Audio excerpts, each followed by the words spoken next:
Hi everyone, the following video is a recording from our 7th Artist Feedback AMA session featuring street and documentary photography.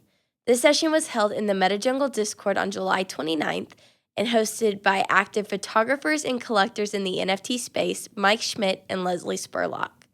We want to thank Mike and Leslie for their time in reviewing 11 different NFT street and documentary photography collections and editions, as well as all the artists who submitted their work for review and everyone that was able to attend. We hope you find this session useful, and with that, let's go on ahead and get into it. So we have Leslie Spurlock, our guest today. She's co-hosting. And Leslie is a really highly respected documentary and street photographer. That way, I think you do street documentary, I could call it both. And she's also a really highly respected in the space. So how many pieces have you collected so far if you're a significant other? What's the number? Because I know I would. You're totally breaking up for me, so I haven't understood anything you've said. Really? Strange. Can you hear me now? Yeah, and I could hear like every other word. And Goon, are you having any problem hearing me? A little bit. Like I'm breaking up? I think maybe it just kind of sounds like your mic's a little far away. Okay. Hold on. And maybe the sensitivity on Discord's a little high. Okay, so is that better? Yeah, that sounds good. Okay, cool.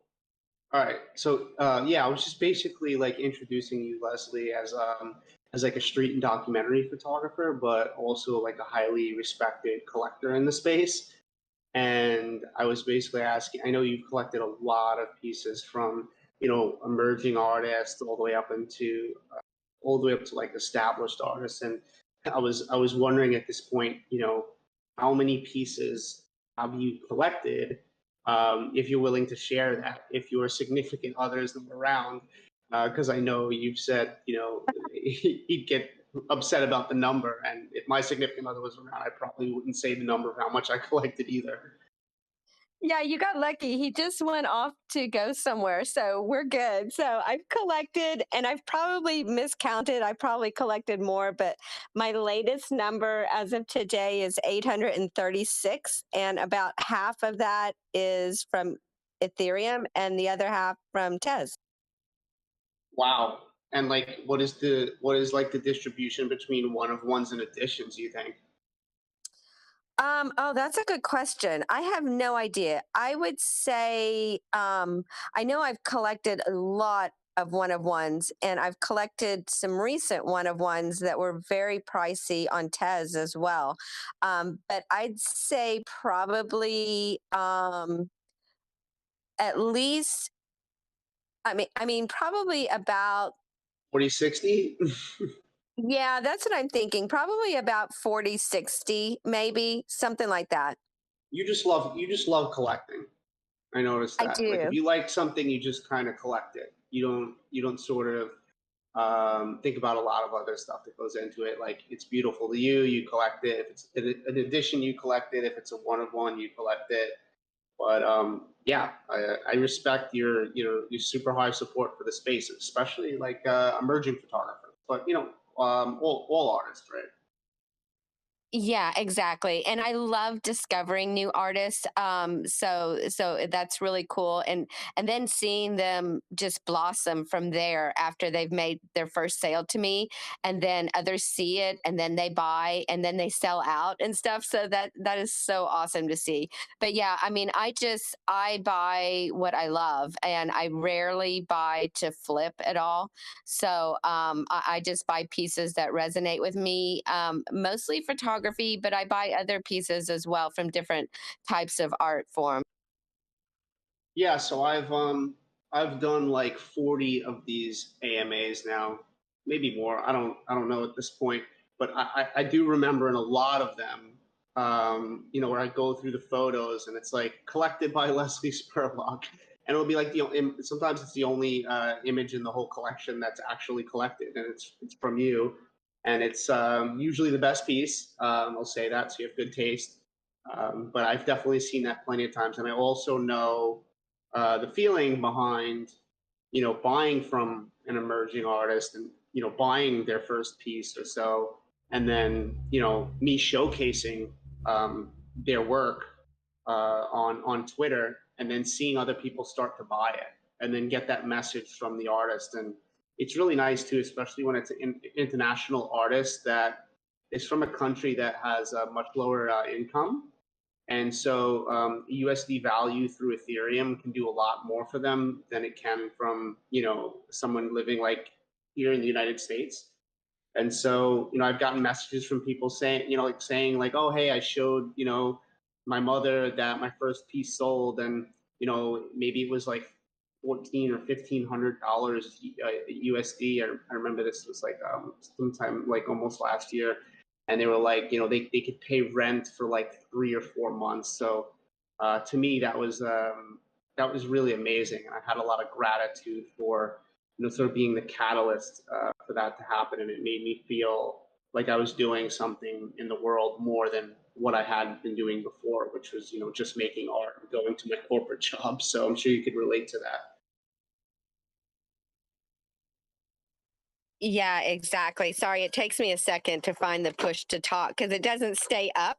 So I have to go and click on the screen and then find that. But yeah, exactly. I love doing that. And I mean, I'm a huge supporter of Nigerian artists and other artists from Africa, and actually, I mean, all over the world, but especially there. Because when they sell, it does mean so much to them, and it can provide the cost of living for a few months and stuff like that. So it's really cool, and their artwork is just absolutely incredible. So yeah, it's a great feeling. Awesome. So you can keep push to talk on if you want to, like if that's the style that you like to use. But you could also turn it off. I'm sure. I think Goon would probably know like the exact area and the settings where you could turn that off, because I'm guessing if like you're looking at collections and then you have to jump out of it to go to push to talk, and then you can't see the image you're looking at anymore, that could maybe be a problem. I don't know how it is. I've never had push to talk. Yeah, I mean, this is different for me. I haven't had that before. It only happens like on Discord. When I do other like Zoom and all that, I don't have to do that. It's just a microphone off and on. But this one, I have to actually push to talk. So it's kind of weird. And I don't know how to change that. Yeah, you can change it. Okay. I could help you real quick change it if you want. Yeah, that would be better because it's driving me crazy. That's awesome. So Thank you, June. yeah, just go to your on the bottom of Discord. Do you see like your profile icon? Let's see. I'm on my screen, so I don't even know how to get back to Discord. You're on your phone, you said? Yeah, I'm on my phone, and the only thing showing now is the sharing of the screen. And before that, it was just a bunch of boxes, so it didn't show the Discord at all. Oh, okay. I think you just have to swipe back or press the back button or tap the screen, and there should be other options.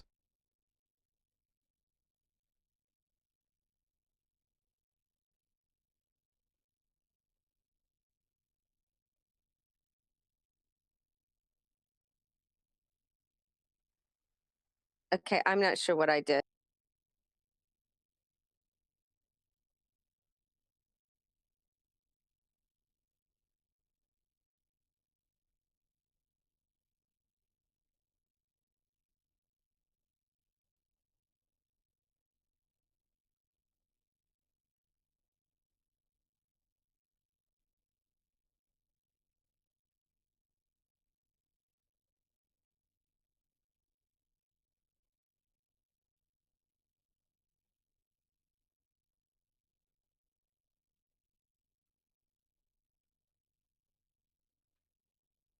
Oh my God.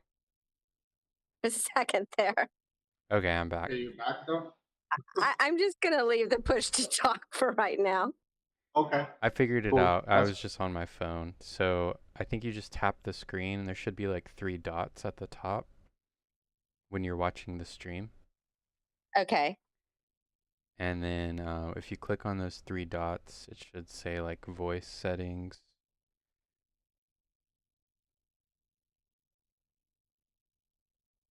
And then there's a setting for input mode, and you just change that. So if you can find it, that's what you do. But I was on an Android phone, so it could be a little different.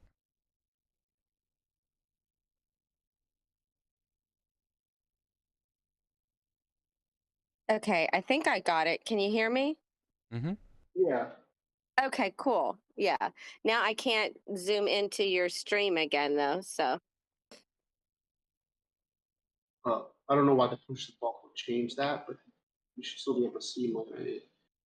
Well, when I was trying to do the other and got lost and finally got back onto this page, it's with all the boxes, but it doesn't give me the watch option anymore. Now it just shows your little box at the top right. Try double clicking on it or something. Ah, that worked. Thank you. Okay, cool. Yeah, well, cool. You're learning Discord at the same time now, so that's perfect. All right, so I'm gonna run into the first collection here, and it's Human and Human by Reza Bakshi.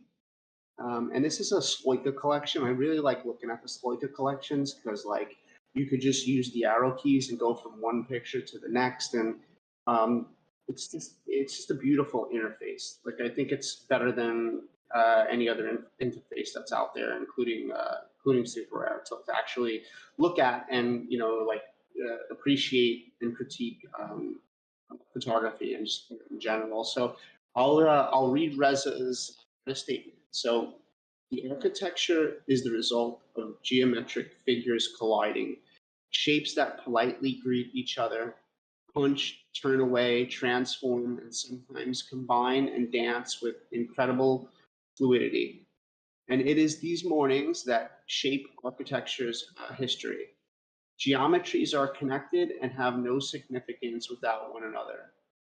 On one side, the points are lines and space that are limited to 3 dimensions. And on the other side are human beings that cannot be controlled within the framework of dimensions.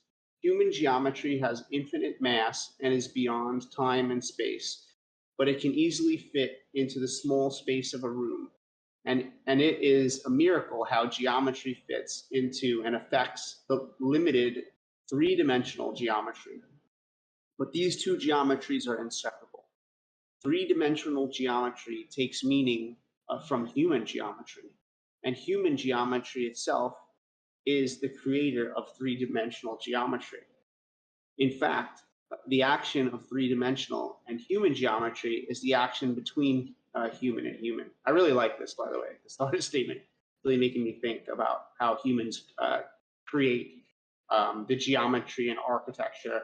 And then as photographers, we photograph the humans who are the creators within this 3-dimensional space in which humans exist and the geometry exists that humans created. So really interesting.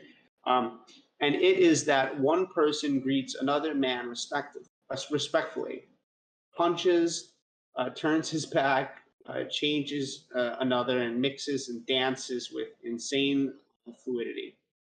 Human and Human is a collection of 9 unique one-of-one photos. I will transfer an NFT photo as a gift to each collector. Okay, cool. Really well written artist statement. And so, Leslie, if you can't see like the photos like good through the phone, you could also like if you have your laptop, just open up these collections on your laptop, so like you could view them how you want. You don't have to view it from my screen. You know what I'm saying? Do you have that option or not? Yeah, what I'm going to do is let me get my dog inside real quick, and I'm going to go on my computer to actually look at this while we're here. Yeah. That way I So can see it a lot better. So yeah. just give me So a minute. yeah. Okay. when you come back, I'll help you to easily find all the tabs for each collection.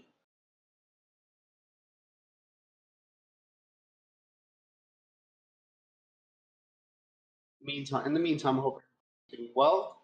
You're having a good Friday going into the weekend. You guys have plans to have fun or just relax.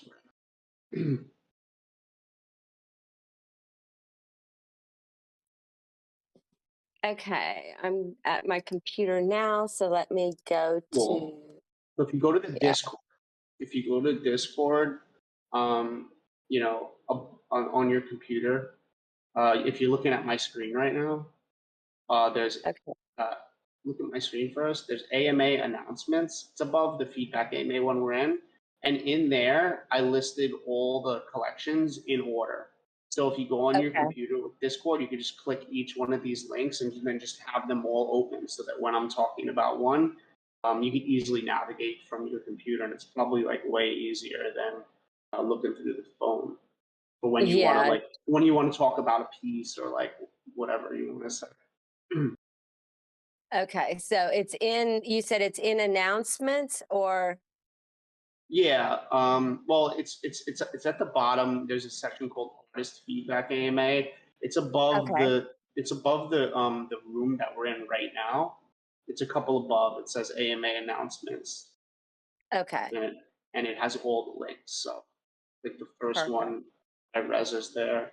So you could just like one by one open up all these tabs on your computer, and as I go through, you'll have them all. Okay, cool. Let me scroll down to the bottom. It took me way up top, and I'm like, these don't look familiar. So, okay, cool. I've got it now. Okay, sweet. Okay. So I'll go back. So yeah, so I'm just gonna kind of go through these photos that I'm looking at here.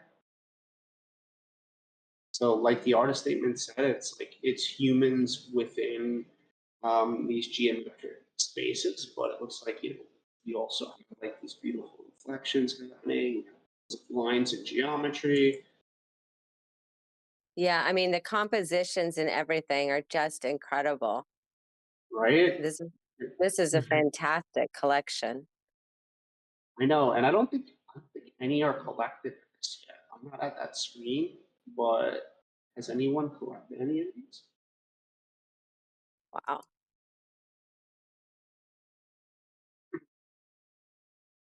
And I think they're like 0. Let me see, 0.1. Yeah, they're actually pretty low. I mean, 0.19, and none of them have been collected yet. I Yeah, wish which I is had these. surprising. Which is surprising to me. I really love the last three together too. They're so beautiful. The last three in this Yeah. collection. They look Yeah, that so looks good. amazing. Yeah. So let me just look at some of the other ones first. But those ones really stand out to me. And I So actually love circulation too. I don't know, something about that. let me see circulation. Oh yeah, that's the one I'm on my screen. I was just going to talk about that one. It's really cool. Yeah, it's Oh, beautiful. Like the movement of the train, right? And like the colors, like the orange color, just like you can see the yeah. motion, right? And just like with the because they're sort of like monochrome photos. They're like very almost like black and white to desaturated, so like the color really stands out. And I think it's well Yeah. done. It's extremely well done. And it's hard to do that, and make it work, and not look, old Not look fashioned where we cheesy. used to. Yeah. Yeah, exactly. Yeah, like how, back in the day, people would take away all the color from a photo and then like keep just rose Yes, in red. Yeah, yes, this is not exactly. That's what I was thinking that. of. Yo, me too. And so this is different in the sense that like there is some color still in the areas that don't have much color. Um, and yeah, so it doesn't have that feel like everything is just like pulled down to black and white, and then they just like use some Photoshop thing to just bring out color. Right. Yeah, it's done in a really beautiful way where like you're drawn to that color, and that color is usually the subject within this like in the photographs, so it works so well.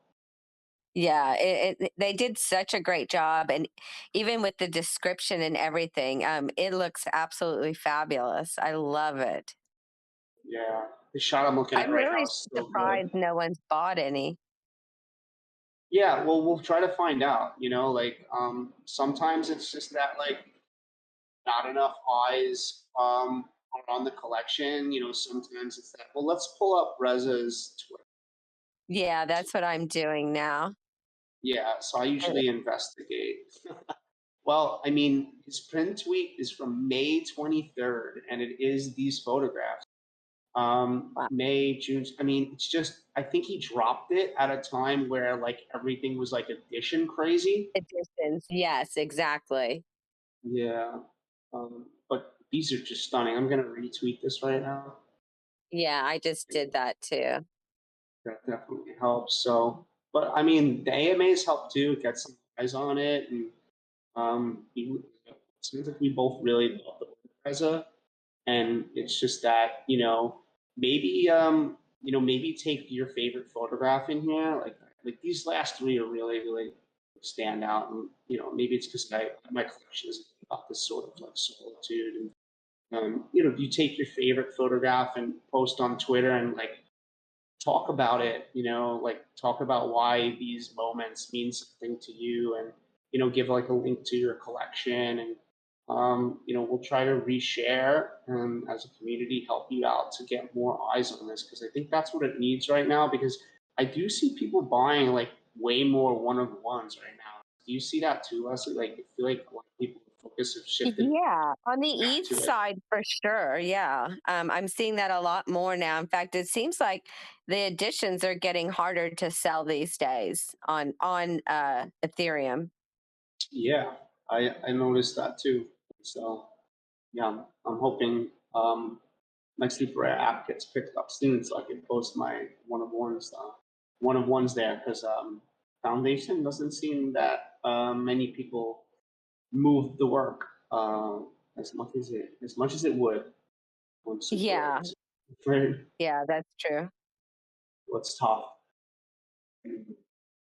But yeah, I love this collection. So yeah, I don't think we need to spend any more time on it. Everything's really well done. I think it's a good example. Sometimes I like to start off with a really good example of how to do things. And I think Reza did a great job here. So hopefully to see some sales in this. Moving into Yeah. the next. I'm sorry, you want to get hands on something, Leslie? No, I was just going to say, yeah, I totally agree. Cool. So the next collection is Shadows and Silhouettes, and this is by Kalal. But Charge, that's a tough one. But I think I got Kalal correct. So let's take a look here. Artist statement. I'm a street and fashion photographer from Kolkata, India. I have been doing photography for the last 7 years. I'm here to present some of my shadow and silhouette photographs and the story behind the photographs from my street photography collection. I'm always fond of photographs with shadows, silhouettes, light, colors, patterns, and juxtapositions, but I'm mostly in love with the shadows and silhouette combinations. However, that doesn't mean I don't like other photographs. I like the artist statement. I just don't know about the last sentence. I don't think you need to say, however, that doesn't mean that I don't like other photographs. Because, really, you're talking about your work and like what you're into. And so that's just the part that I just don't think is needed. But get in touch with me on my Twitter account for any query. Then they have some information. So collection details, like the collection name, genre, the artist name, the amount of editions, licensing, um, and licensing extended editorial. So let's see if the image is, because the description is less important in having that information, because the artist could change the description whenever they want. But when a piece is sold, the artist can't necessarily change the information. They have that in there as well. So really cool. So all right, so let's start looking at some of these. I mean, looking at it from just like the grid, uh, it's really super high contrast. So shadows are very dark, and highlights are very bright. And so, usually when there's super high contrast like this, sort of starts to look a bit more like drawings, like charcoal drawings, because like a lot of like photographic information is definitely lost in the highlights and shadows, but it's a style. So go and open up some Yeah, of the it is. ones. And Yeah, right.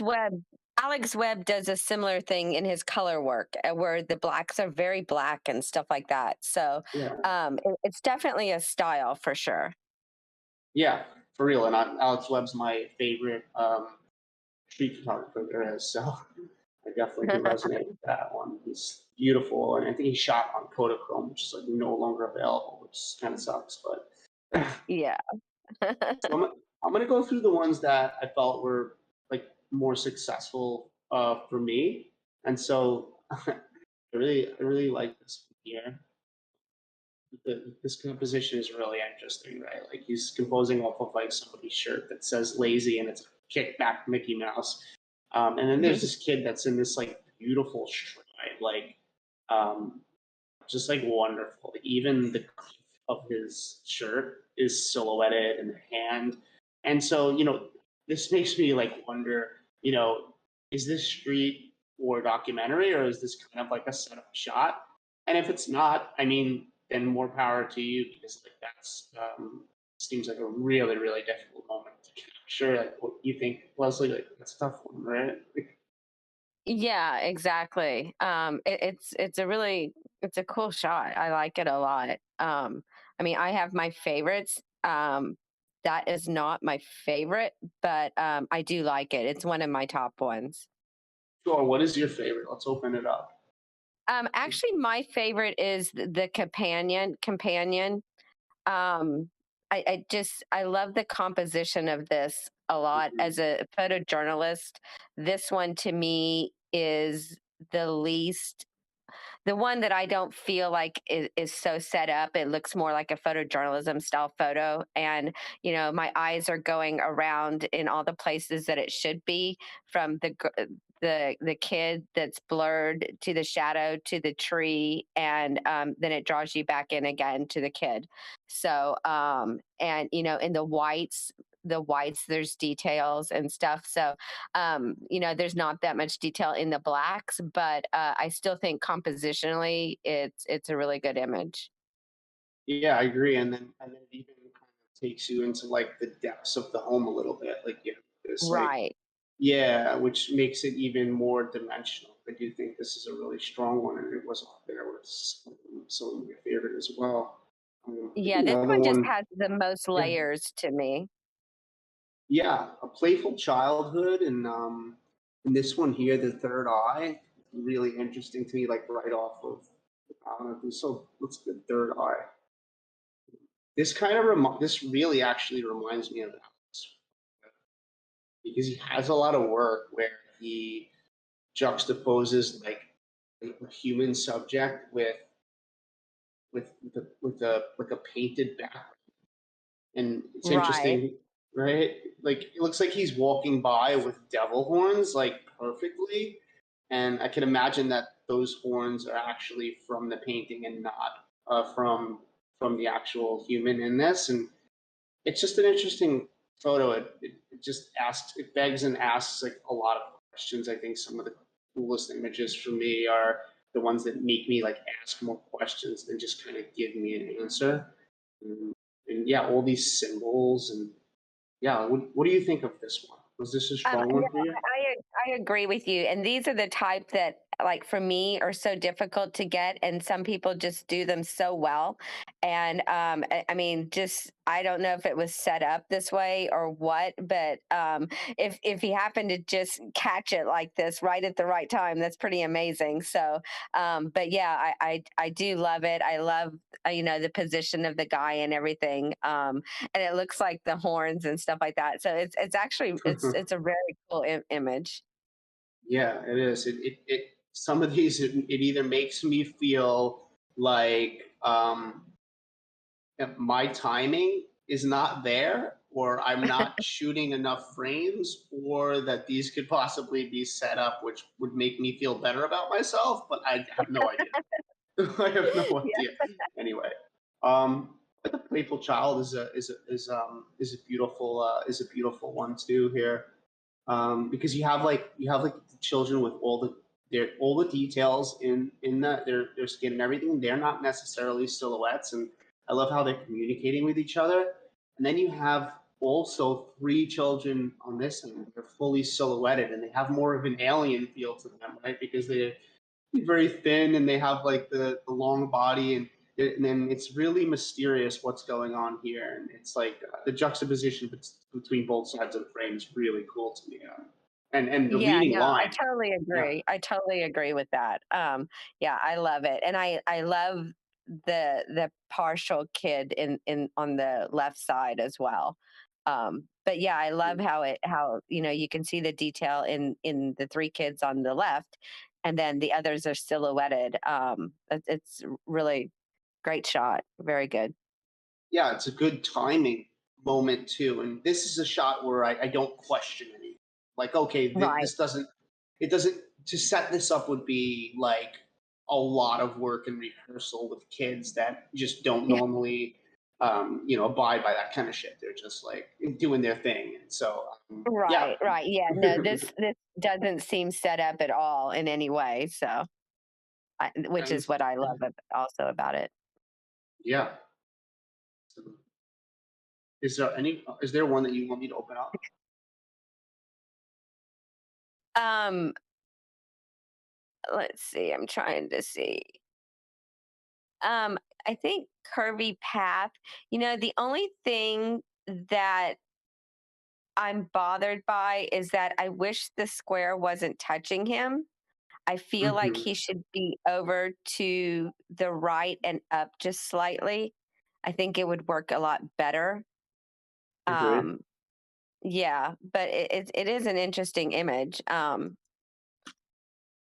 But I think my It doesn't next feel like it fits as much though, like within the no, it collections doesn't. because no, like because it feels so unreal in the sense that like not a photograph. It feels like the contrast is so banged up, like so like pushed that it Right, feels like an illustration.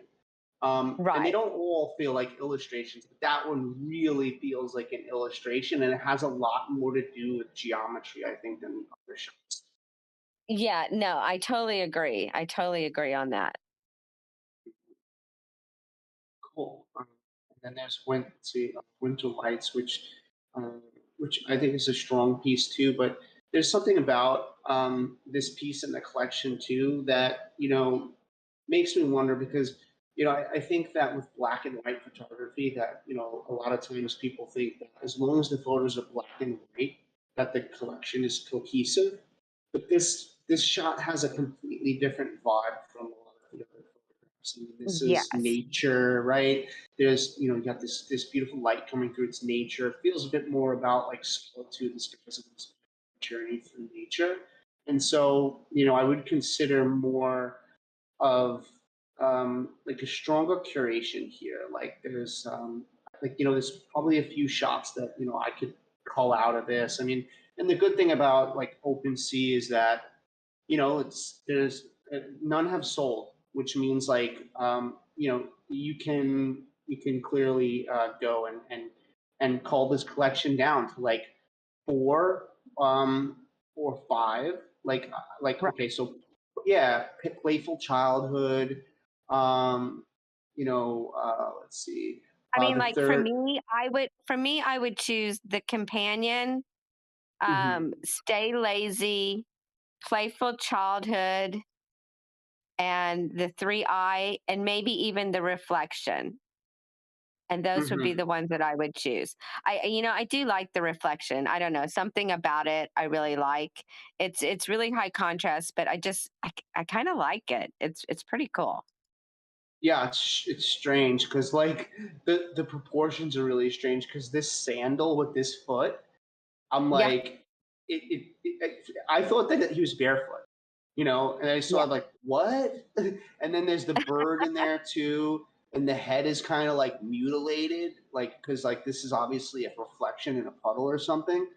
So I think Right. this is a strong one It too. And makes me wonder and really look at the image more. So, and I think that's a good thing.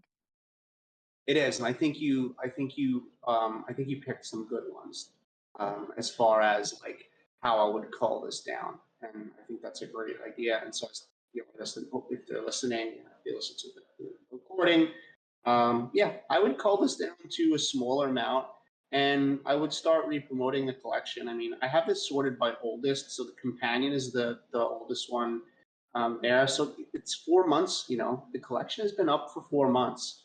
Um, So, you know, in this type of situation, I personally would just remove the collection, and start a fresh one with the images that are tighter and more curated.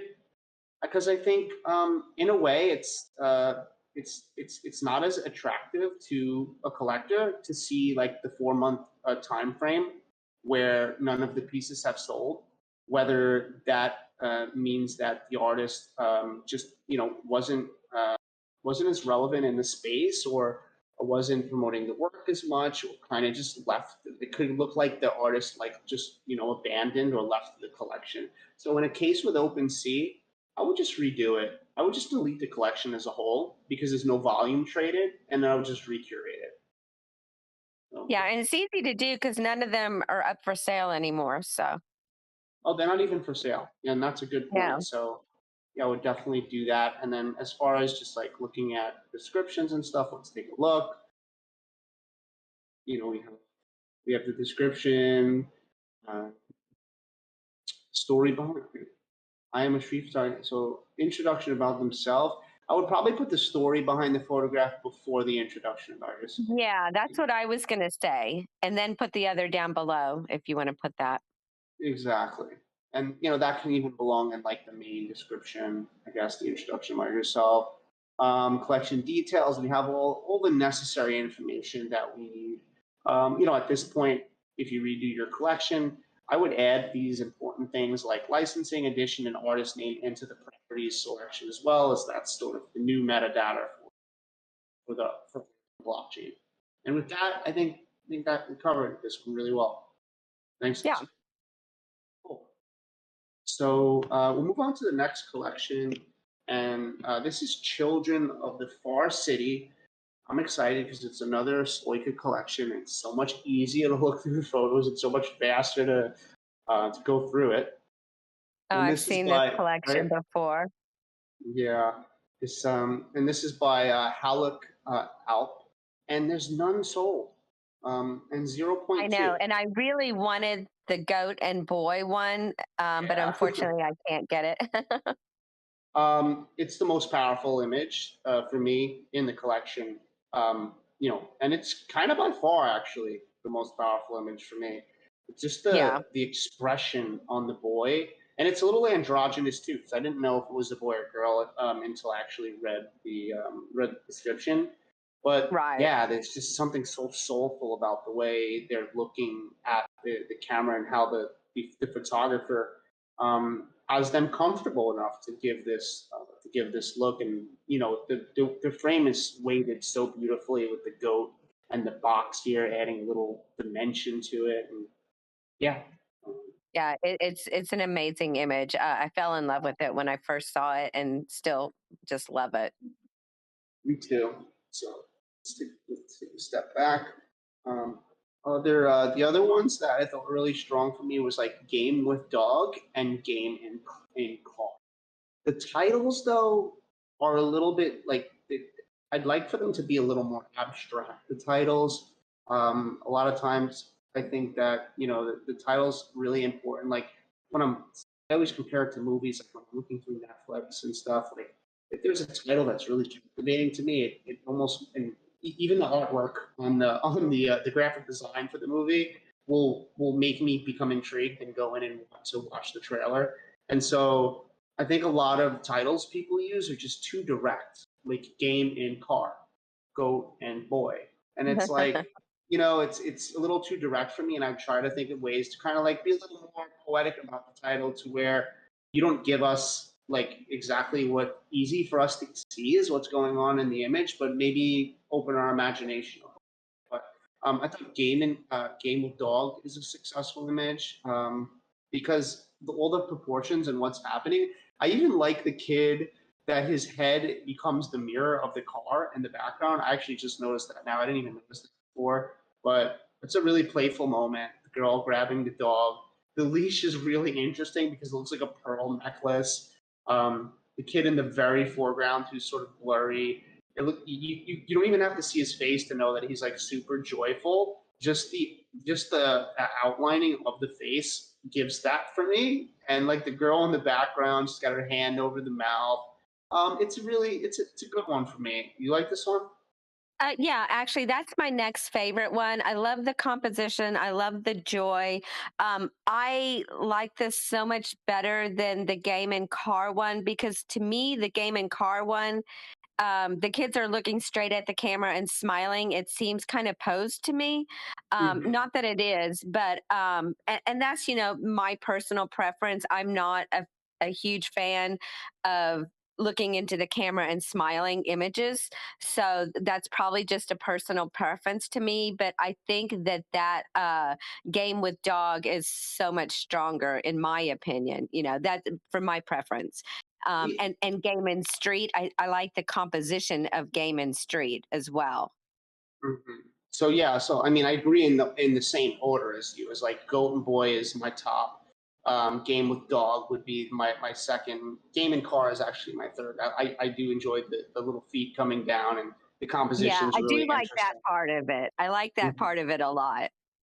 So let's check out Game and Street because I did enjoy this one too, and I'd rather have you talk about it since you brought it up. So. Yeah, I mean, see, for me, this one again is not. It doesn't seem like it's posed at all. Not that the others posed, but where they're looking at the camera and stuff like that. This one is just a moment that he caught, and it feels more like that. And I love the composition of it, the leading lines and everything. I think it just this one works for me. I like it a lot. Mhm. Me too. Yeah, I like the dimension that's created, like how it has this. The building back here forms this like U shape where we have directional going this way and we have direction going this way, and we live in a three-dimensional world. So it's like when I see a lot of documentary and street images, it's really nice to see the layers within our three-dimensional world. I think Right. they displayed it in a good way here, and like you said, it feels like a very natural moment. Right. Something that And even some like with Goat and Boy, even though mm, the child is looking at the camera, it's almost like they just captured that moment. Not like, it was like, yep. okay, look here and smile, or just look at the camera. It's still a natural looking moment to me. Yeah, like it's those moments between moments. It's like even when I'm Right. photographing like a wedding and I'm doing like the couples portraits and they're like posing, some of those shots are great, but then it's when they're playing around with each other between the shot and I capture that moment Exactly. between moment. It a lot of times is the shot that I'm more happy with. And they might Right. that might not be the one that they print for their album, but that's the one that's just has more artistic merit and feeling for me. So I know Right. exactly what you're Exactly. talking about. And as a wedding photographer, that's the type of images that I would shoot. So I'm really partial to that type rather than the ones where they're looking and smiling at the camera and stuff like that. Yeah, so I did the same even with weddings. I mean, it was all very natural moments between the bride and groom that I like to capture. So it's a personal preference as a photojournalist. I was talking to Ron Haviv, and there was one of mine where he was talking about it where the person was looking at the camera, and he said, and I trust his opinion as a world renowned photojournalist, and he said it would be a lot stronger if the kid wasn't looking at the camera. So I've kind of taken that to note, and so I'm not a huge fan of images where they're looking at the camera and especially smiling, except for sometimes I think it really works, like Goat and Boy. I think really works, if those eyes, those strong soulful eyes are there and it looks like a natural moment, then I think that really works for me. Yeah, absolutely. I totally agree. And I shoot a lot of weddings and stuff too. And I'm the wedding photographer that's fired by the people that say, "Hey, we don't want the cheesy like traditional moments and group shots. We're more about want like the candid stuff." And so I shoot that, and then so I fill the gap between my weakness by hiring like a second photographer Right. that likes to do those setup shots, and then so they have both. So Right. Yeah, that's a great idea. yeah, that's when I have to shoot them by myself. It's like kind of stressful because Oh yeah, I you, always had a second shooter, but my brides hired me because of the fact I was a photojournalist and they wanted the natural moment. So exactly. I did get lucky with that. So That's exactly it. That's why they hired me based off of like looking at my Instagram and seeing like what type of stuff I shoot and then saying I want that person to photograph my wedding because they capture moments like that, non-traditional and it's cool. right, So what's interesting is like the first two shots, I think for me are the least strong in this collection, and that's an interesting choice to open up with something that's less strong. And I think part of it has to do with like what you said about like looking into the camera in a way that I don't know, it doesn't feel as genuine as the Goat and Boy one. And then I don't really understand the story here. The shot sort of right. lacks story for me. Right?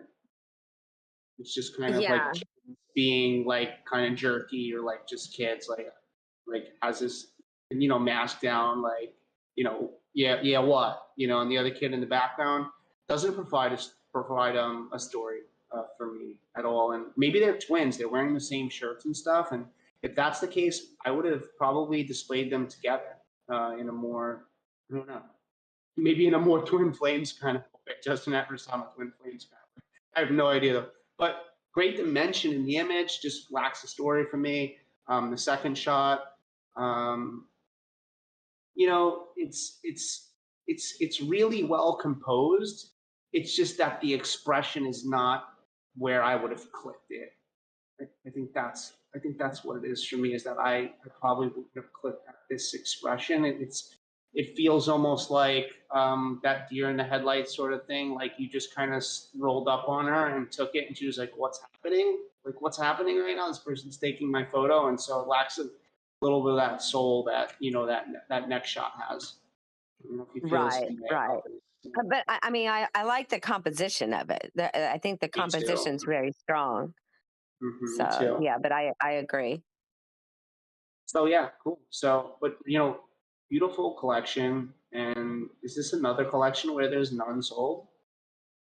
Yeah, so two in a row Sloika collections that have some really strong work and just just maybe just not enough eyes on it. Let's take a look at their Twitter.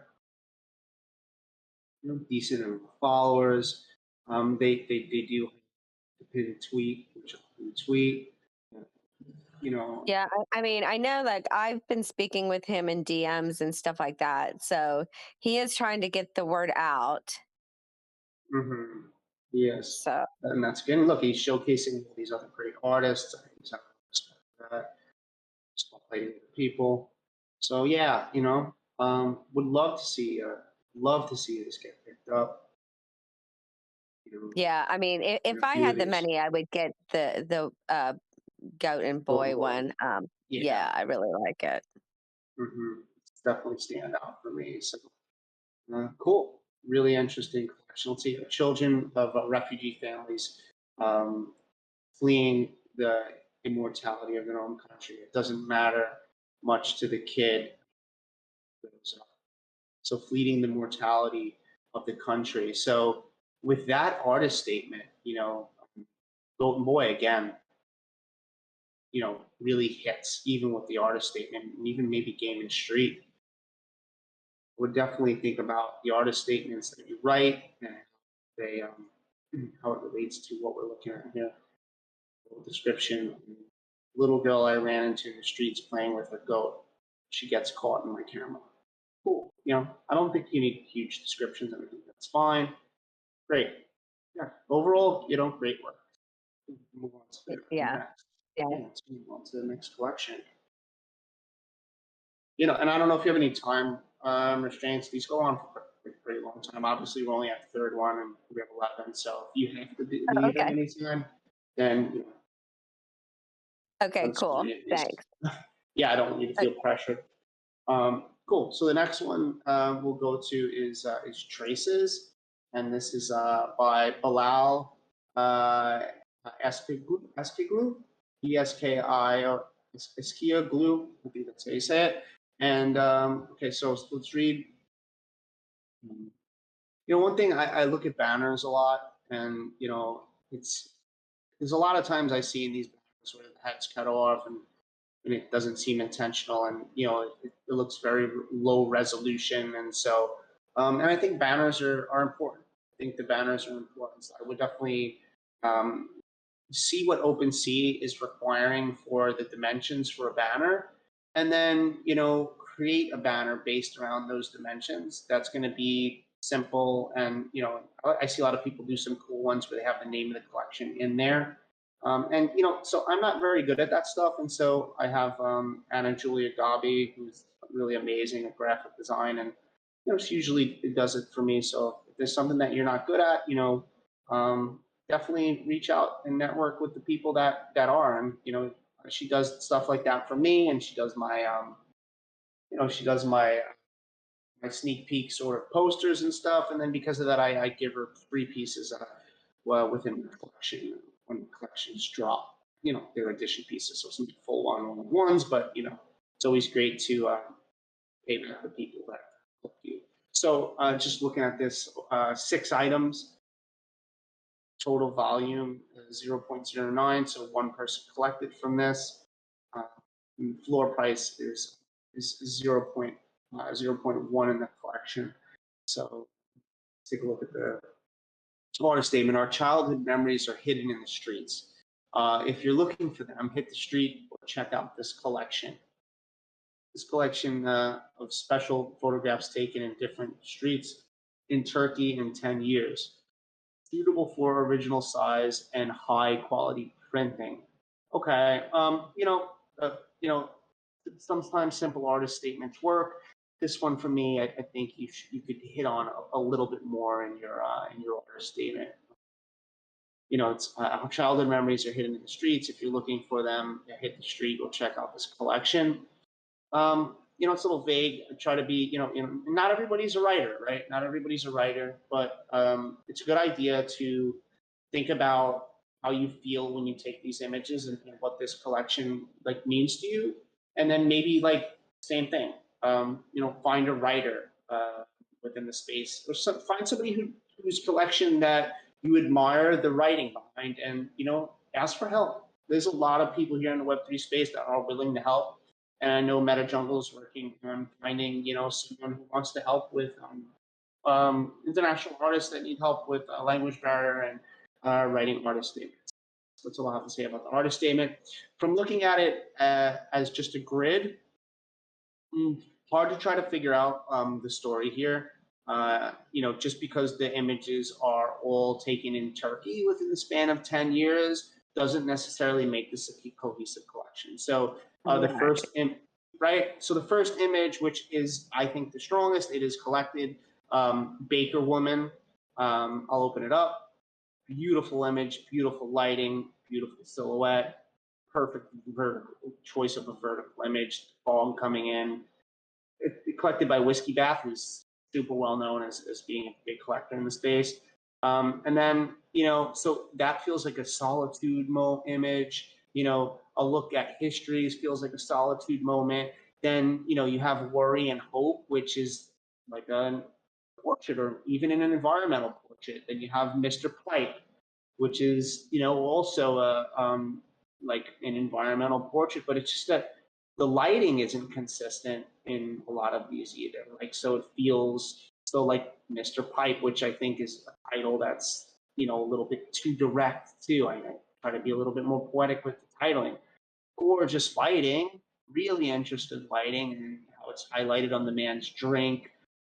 Perfect that the highlights aren't blown out at the window, so you can really see that there's this beautiful, this kind of purple roof and yellow house outside there, and his expression is, you can only see half his face, but it's a really interesting lighting, but it's so outside of like a lighting like this and a moment like this that it just doesn't feel like it fits within the same collection. So we have three different things going on here, right? Like a solitude, environmental portraits, and then we have these street moments. And like with that, I'll leave it to you, like Leslie. How do you feel about looking at this as a grid? Well, like for me, well, first of all, a look at history. I'm sorry, that really does nothing for me compared to the others. I just don't think it's in the same quality and the same type of, strong lighting and stuff like that. So I would remove that one.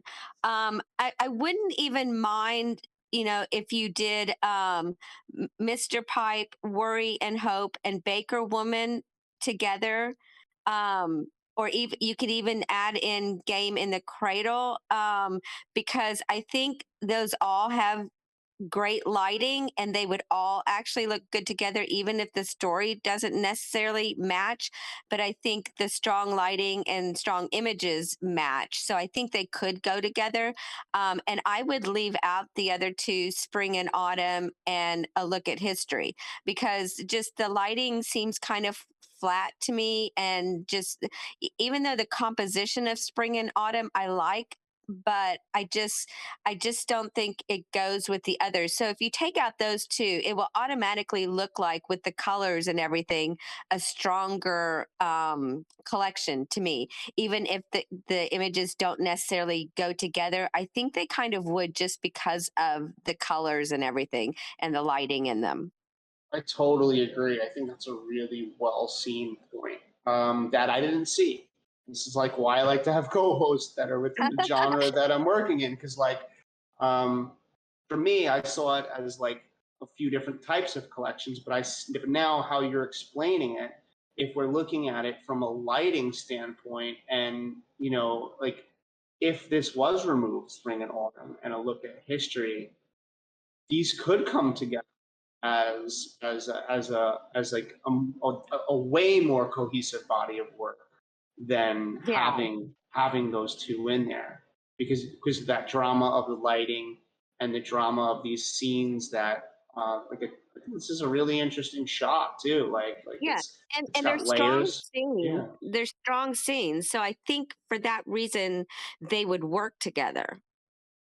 Yeah, I don't have anything to add to that. I think that's really, really well said and really clear. So let's take a look though at what they have in the descriptions. So Mr. Pipe, the day is about to end. He happily lights his pipe, favorite song on the radio. I'm not going to try to pronounce that one. And a cup of tea. He was living in the moment, he said. I don't care about the past or the future anymore. It seems like this guy has reached this sort of level of like almost enlightenment in his life, where he understands that the present moment is the most important. That's what I get through this. And, I feel a lot like that in my own life. And yeah, I like that. I like that description. Mr. Pipe might be just a little bit, little too to the point to me. But love the description. And then he has artist, location, this piece, one of one. I never really like when people stack this stuff on top of each other. I think it always looks best when it has like a space and a separation. And then also, I would add the important things like in the properties, like we said before, addition, artist, and you could add stuff too, like if you want to add, location and stuff like that. Put as many properties as you like, but the metadata, I think it's the future. The properties are the future, and so cool. And I think, like, because if you look at the description of Game in the Cradle, he doesn't add the artist and the one of one part to it. So I think if you're going to do that for one, you should do it for each of them. Oh, absolutely. Yeah, it should be standard across the board. And so like let's see, this one was this one was listed 3 months ago, and so the Mr. Pipe one was listed um, 2 months ago. So yeah, so if anything, Mr. Pipe you would think would have the properties because it's newer. The other one wouldn't. So yeah, I would definitely be more consistent with that. So with that said, I think this is a good review of this collection. We'll definitely make those changes as we talked about. Yeah. I Um, mean, it's a beautiful collection. So yeah, for sure. And all right, so next collection is Chromatics of London by Adam Perksue. So let's read. Chromatics of London is an exclusive collection of 18 pieces, one of one NFTs which were taken by Adan during his study in Central St. Mary's visual arts and digital photography in London during 2014. In these timeless frames taken in different locations of London, Adan was trying to catch and reflect the tissue of this cosmopolitan dark city day. Oh, I thought a lot of these were at night. Dark city, day and night with people living in it. When you look at these images, you can feel the dark side of London capturing you and getting you in. Dan. So something that I don't usually like is when artists tell me how I'm going to feel about that. I feel like that last sentence sort of does that. When you look at these images, you can feel the dark side of London. Maybe when you look at these, maybe you should say when I look at these images, I feel a dark side of London. It's a better way of saying it. Dan has done several art and digital photography projects, and they were curated in London and Istanbul in different exhibitions. All photographs collection are taken with a Hasselblad H4D. So that's a medium format Hasselblad camera, isn't it? Those are super expensive. yeah. What the heck? Okay. Interesting. Okay. So Cool. okay, I'm looking at this collection and I'm still not entirely sure what it's about. So Same. that's that's the main thing to me. I just don't understand what it's about because the images to me, while they are good, I'm just trying to figure out how these come together, each of them. So, and I can't figure Yeah. that one out. So for instance, waiting, right? This shot waiting, which I think is one of the more successful shots within this collection, although the white is a bit too white for me, right? That's like the highlights are blown in a Right. way where it could be a stronger image. But looking at waiting and then going to an image like London cabs, I don't know. Right. I don't get it, right? Or going to an image like, um, Like even, no, night lights or chase, I don't know how these images come together. And there's quite a few of cabs. there And are, yeah. yeah, and There's a I'm lot of trying to cab see shots. what the I mean, not that the photography is not good. The photography is very good. I'm just trying to figure out the actual point of it, you know? Yeah, and that's the thing I was talking about before, that I think that, just because something is all taken in monochrome doesn't mean that it's cohesive outside of the fact that it's cohesive in a sense that it's black and white. And so thinking about that, like, what is the story? And then have a black and white story about it. And so I guess as an Exactly. Yeah, I don't experiment, see a right? story here at all. No, I don't either. I just see a lot of random shot. Like, this is a good shot. Like, like Right. I love the newspaper reading here. The little family, like even the baby looks like it's reading the newspaper. And I kind of like the curvature of the image too. Like the train is curved and moving. This lady's gaze here, a great shot. And it's called All In. Interesting title. I like the title. I don't necessarily like that it has chromatic 005 after each piece. It's like it's not needed. Yeah. I Yeah, mean, and so I feel like if they could just take some of the images and regroup them into different collections, then they might work. I mean, you could do one, you know, people riding the subways and stuff like that, and like more like the people type of shots, and then maybe do like if you want to do the cab ones. I mean, to me, the cab ones are the least interesting, but you could separate them out for cabs of London or whatever. Um, Yeah, I think but I the more interesting ones for me are like these sort of subway ones. I mean, although right, like what's happening here is a bit touristy, a bit like hey, I'm gonna take a shot. Or, I mean, I do like how it's composed, but I'm sure they have a lot more images within the subway where they can kind of make a subway series. And then there's these pictures of homeless people, which I don't take. I mean, I think in the beginning of photography, it's like it feels like I don't know, in a way, it feels like, oh, I'm going to take a picture of a homeless person that can't see me taking a picture of them. And it's going to be very compelling because people are drawn to the harshness in life and the sadness in life. But, and I think it's okay if you're spending time with the homeless and yes, taking it that way. Then that's different. that's exactly what I was about to go into say. And I'm glad you finished my sentence. Like, the collections that I see with homeless people that work for me look like look like the artist spent time with them. You can see a soul and a connection between the portrait and the artist in the way that doesn't look and feel intrusive. And even with this shot where there's eye connection, this is a deer in the headlights sort of. You snap the photo of this gentleman who's really not having an easy time. And it really just feels like it's without permission. And I shoot a lot of work without permission, right? Like my whole ferry collection is without permission. But I think there's a difference in like the fact that like I'm not trying to display anyone within a negative light. And I'm not saying that this is, I don't know, but you definitely have to think about your intention when you just go grab and snap images of people who don't know that you're doing that. And so that's just my personal opinion on that.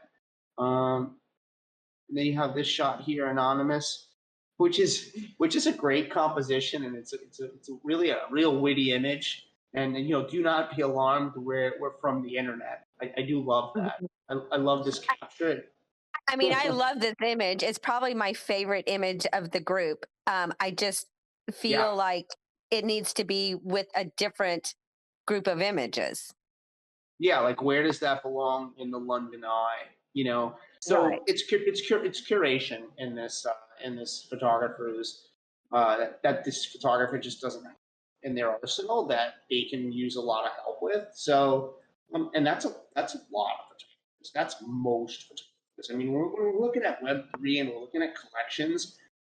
We're looking at people who are actually thinking outside the box to even move into Web3 and make collections. I mean, outside of this world and space that we're in right now, I mean, I went to school and I've sat in many critique classes where people have no idea how to put a set of images together. And the only reason that I do is because I've sat down at Eddie Adams' workshop, which is like a premier photojournalism workshop, and I've sat down with. Can I just say how jealous I am? You applied? I applied a long time ago before I had a huge portfolio, and I even had a reference letter from the girl that used to do the Eddie Adams workshop Wow. that ran it, and I didn't get in.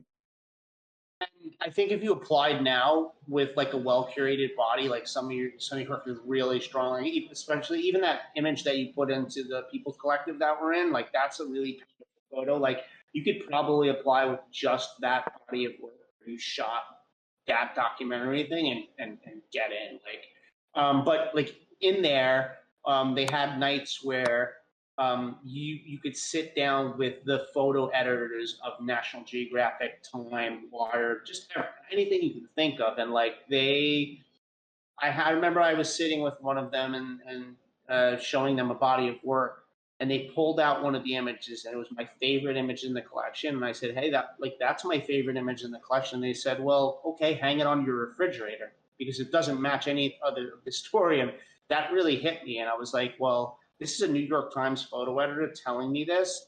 So I'm humbled, and I'm like, they know more than I do, especially at that time when I went.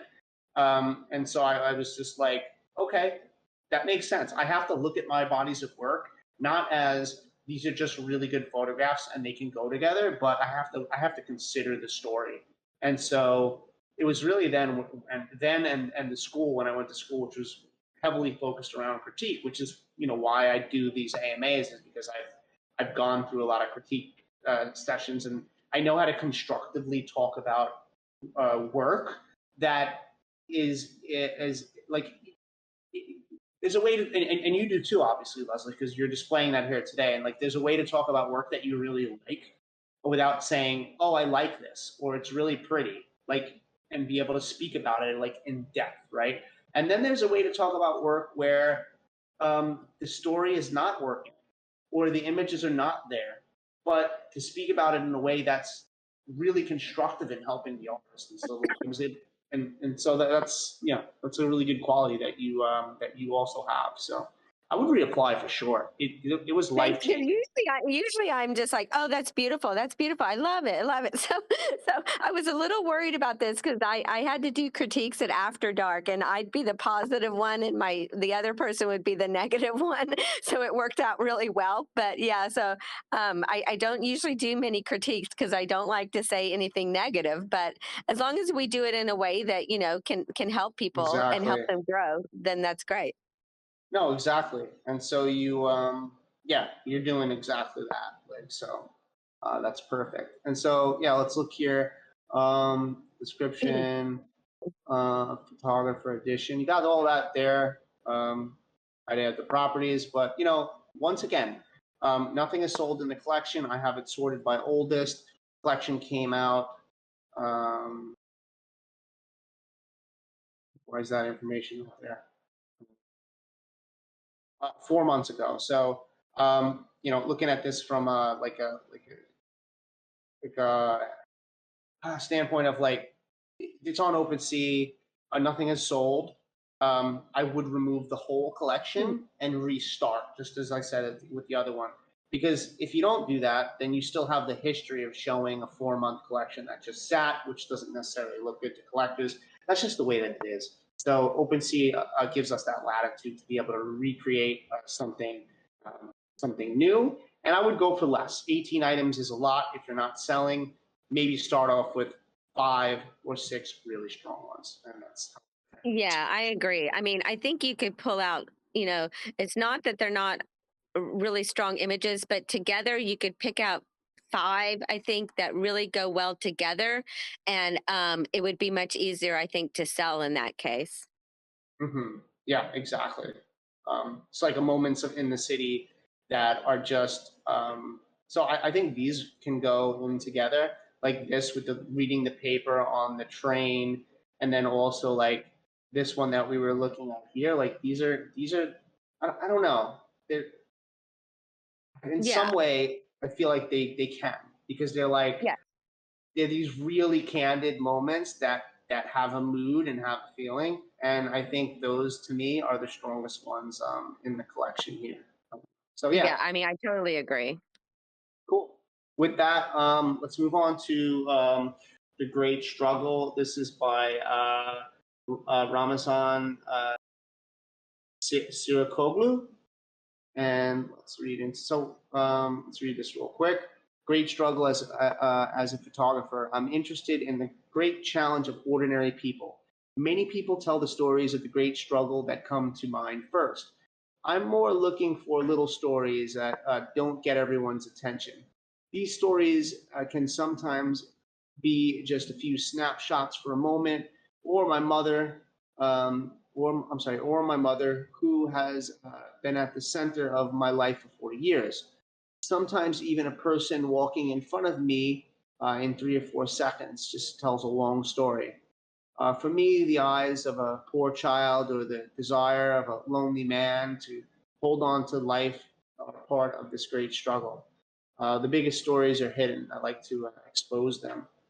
You know what? Instead of me first talking about it, I'll just hand it to you for from looking at it as a grid and the images. Like, how do you feel about this collection? It's doing well, the collection. Well, I was going to say there's only one left in the collection, so clearly it's doing well. I mean, the strongest ones to me are Lonely Man and Waiting for Chicks. I love both of those. I love the lighting, the composition, and the only one that really, I mean, I think the hardships of life and the hard way to school. They don't.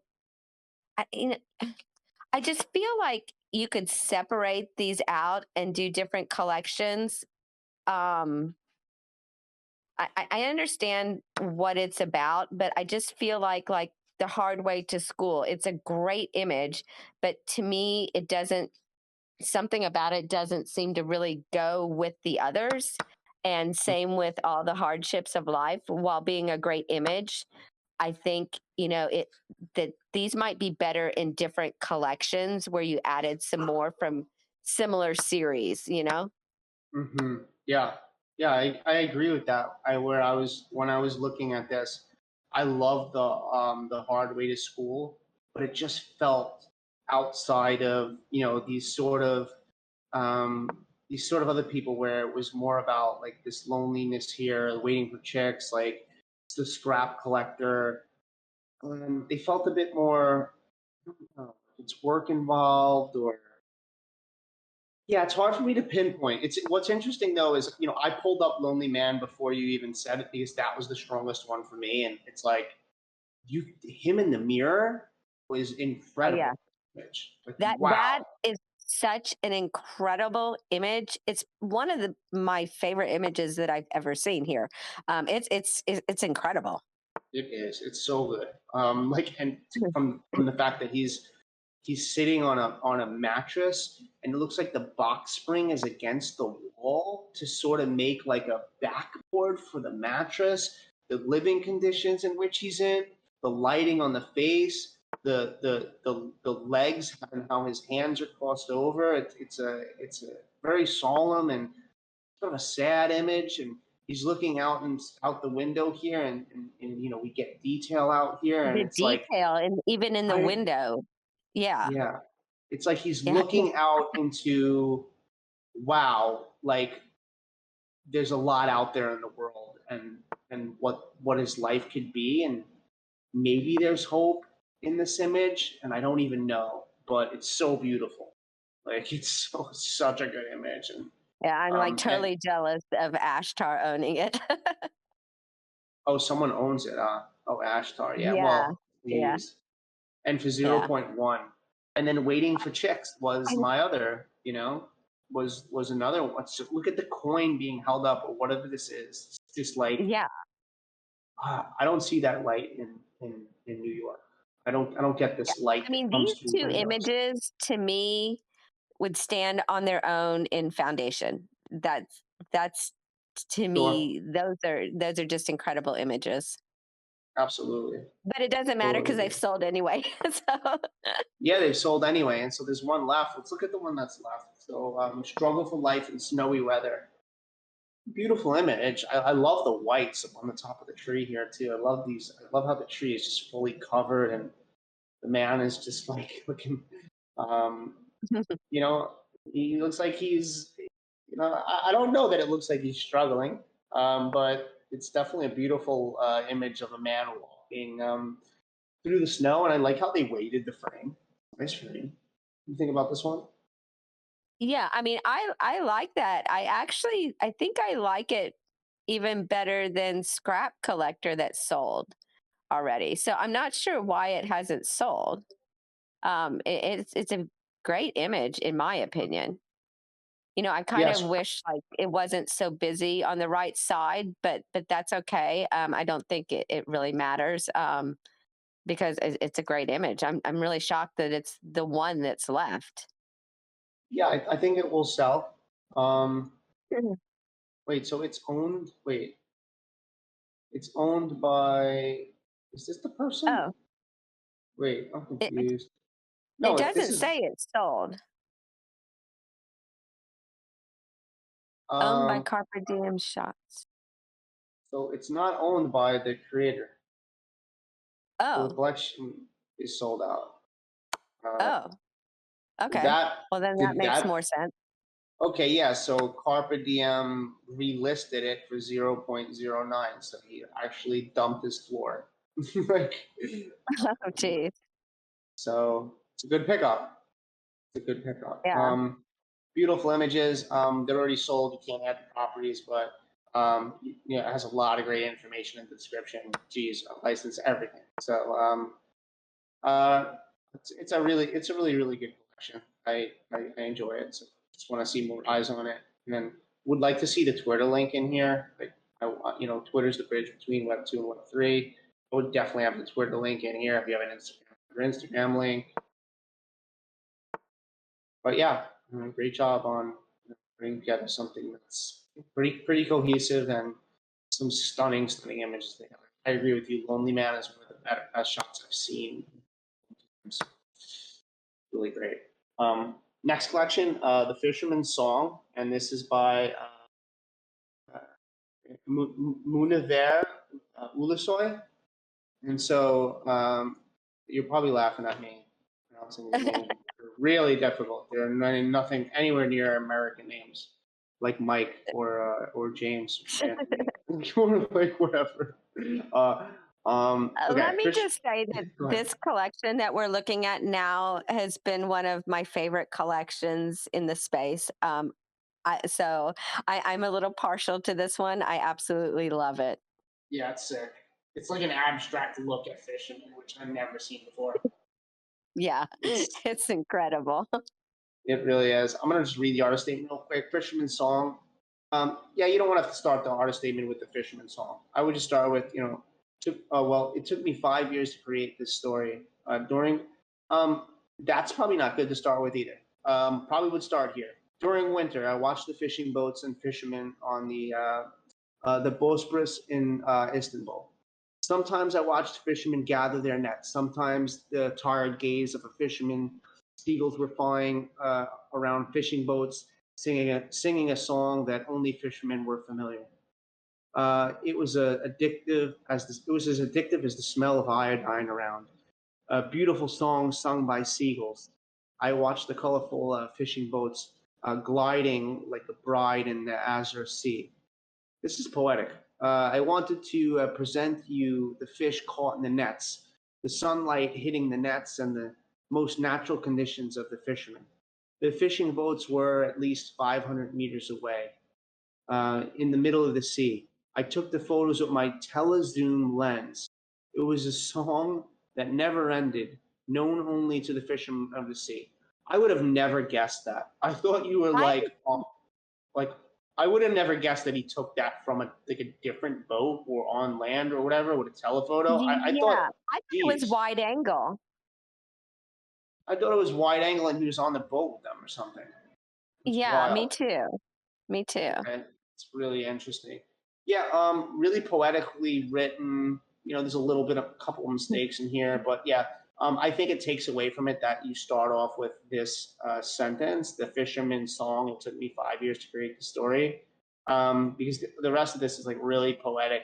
At the end there, you could write, this is a body of work I've been working on for 5 years or something like that. And that wouldn't interrupt the flow of this beautiful description. So having it sorted by oldest, right, shows that which they minted first. Personally, I wouldn't have minted these three similar type of images next to each other. I would have split the reds by a green image. Reds. I would have made it. I would have curated it a little bit differently. It's only if you sort it by oldest, which most people don't do. I do it that way because I think that that's the way that the artist wants it to be presented. There's a lot of beautiful images in here. I mean, colorful and seagulls and fishermen are a couple of my favorites. Leslie, what you said this is one of your favorite collections, so I'd rather give you the spotlight and let you talk a bit about this. Yeah, I mean, I love everything about it. I don't feel like Flying Fisherman really goes with the rest. However, it is one of my favorite images. I love that image so much. And it's Yeah, still about fishermen, but it just doesn't seem to match the others. But it's a strong, strong image. I mean, I love so many of these. I love seagulls and fishermen. I love red hmm boat. You know, I love colorful. I, yeah, I wish that I had collected from this edition because I mean from this collection because it's like I said, I just absolutely love it. I feel like Flying Fisherman just kind of stands out because it doesn't have the same look as the others, I but agree. Yeah, it's an incredible moment, like a crazy the moment. Yeah. decisive moment. The reason why it doesn't stand with the other images because the other images have an abstraction that this one doesn't. This has more of a documentary shot, like Right, beautifully captured moment, like decisive moment documentary shot, where the other ones blur the lines between like what is abstract, and right. you see that a lot. I don't know. Let's look at this behind the nets. Like, this is beautiful too. Like I love just a little hint of red gloves with all of the green, and these And would if you look notice, like amazing on canvas. all of Go them ahead. have nets in them except for that one. Yeah, that might be right too. That they all have nets except for this one. Yeah, that's a big reason why too. And I think the nets is what adds that abstract layer to these Right, images. hmm right. So maybe Flying Fisherman needs to be like a one-on-one on Foundation or something. And Yeah, yeah. I think that would be a great idea because it is a fabulous image. hmm I agree. I really like that. And these verticals are really good too. Look at this shot. This is creepy, mysterious, wild shot. I love this. I didn't even open Yeah. this before. It's just like that could be the cover for a horror film about being on the sea. I feel like Yeah, you know yeah. that's sick. Invisible. And it's a cool title too. And I think this person does pretty good with oh, with the majority of the title. I think Invisible's really good. Alone, Flying Fisherman is a great title. Behind the Nets works. Yeah, sorry, a lot of these titles are. Oh yeah, we didn't open Colorful, which was like one of the real bangers of this collection. Like, Yeah. just wow. Yeah, just like this, like it has like the colors of like not the colors of a rainbow, but I don't know. It has some countries' flag colors in here, just beautiful colors, kind of Rasta, that really worked well together. The green, with the yellow here, like my eye, first goes right over here, like what's happening here in this like, documentary portion, and then it's just there's so much intrigue. Like I don't know what this is over here behind here, this green, but it just comes through the red. It's so abstract. You have a silhouette here, this blue, yellow, red. Like, I mean, come on, this is so good. Yeah. I mean, I've never seen fisherman type images be so artistically done. Fine They're art, just, fine art, yeah. right? I mean, yeah, yeah. I And haven't I either. can't, I still am surprised that these were shot with a zoom from away from the boats. Yeah, I am too.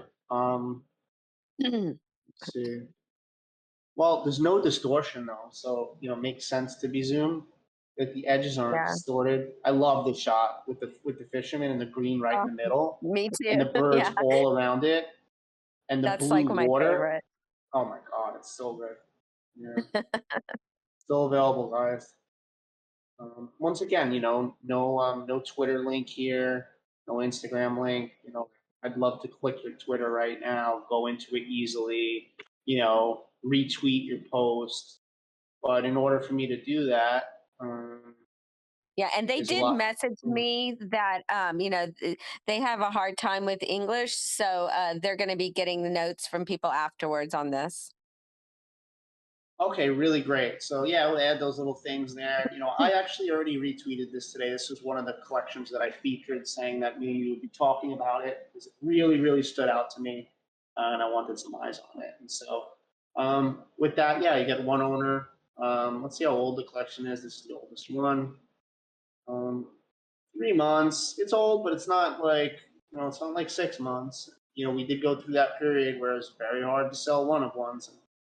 I think it's a great time to be back in the spotlight. So beautiful collection. Yeah.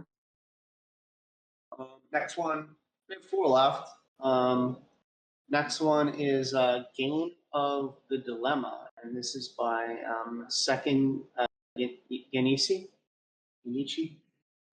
Okay, first thing that just got my eye just now was the floor price, 0.06.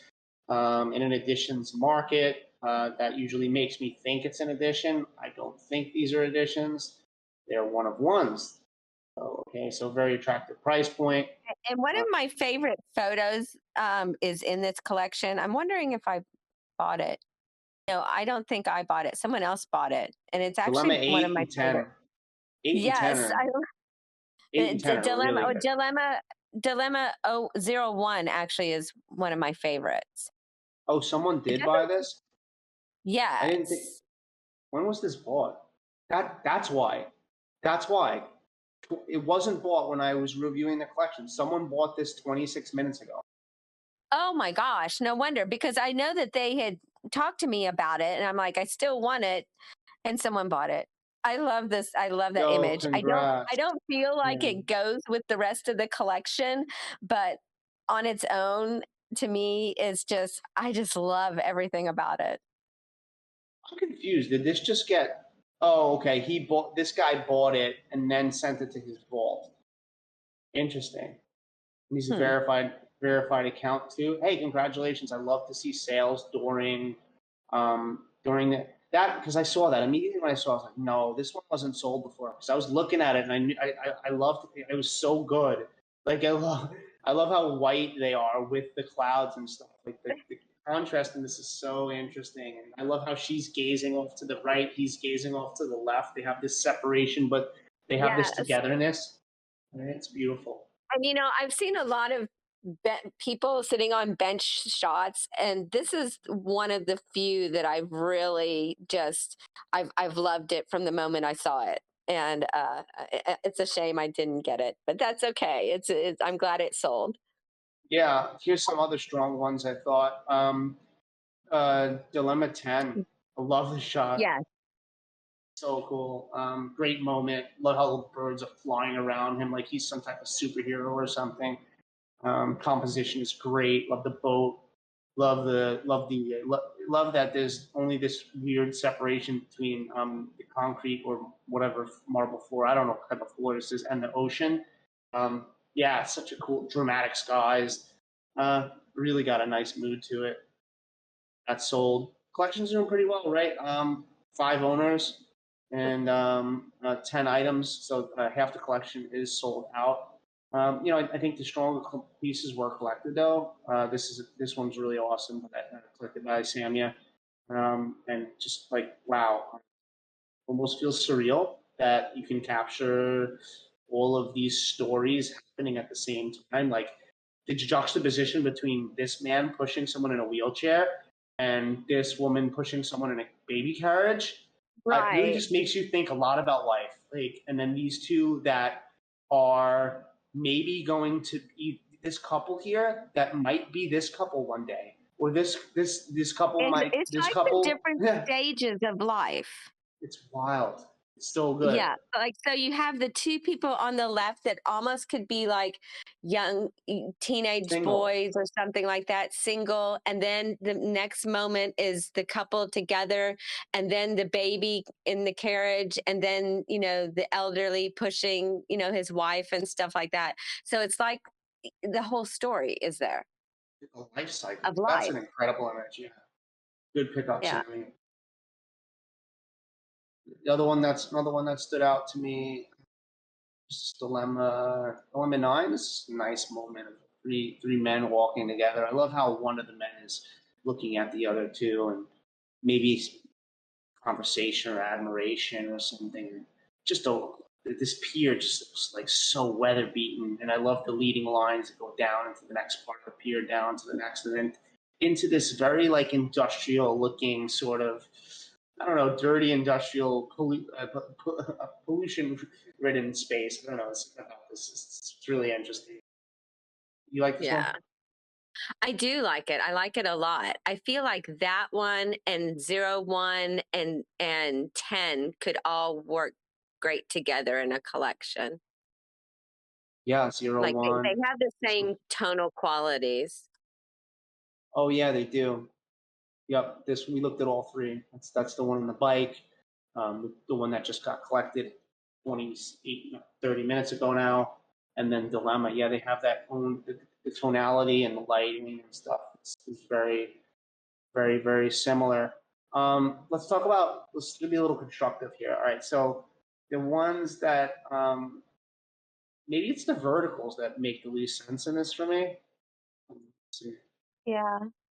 I Like do love the shot. my least favorite, even though it's a nice moment, is Dilemma 5. I think maybe it's just a little flat for me. I don't know, but I think it's my least favorite of the group. Not that it's bad, it's just my least favorite. It feels a bit literal to me too. Like it feels, I don't know. There's something about it that just doesn't beg me to really ask any questions. It's like, okay, this guy's playing his flute. It's got some drama to it. Maybe it's a little too dark in the shadows. I don't know, but I'm not. That's not my favorite one. As actually, when you were saying my least favorite, I was clicking on that.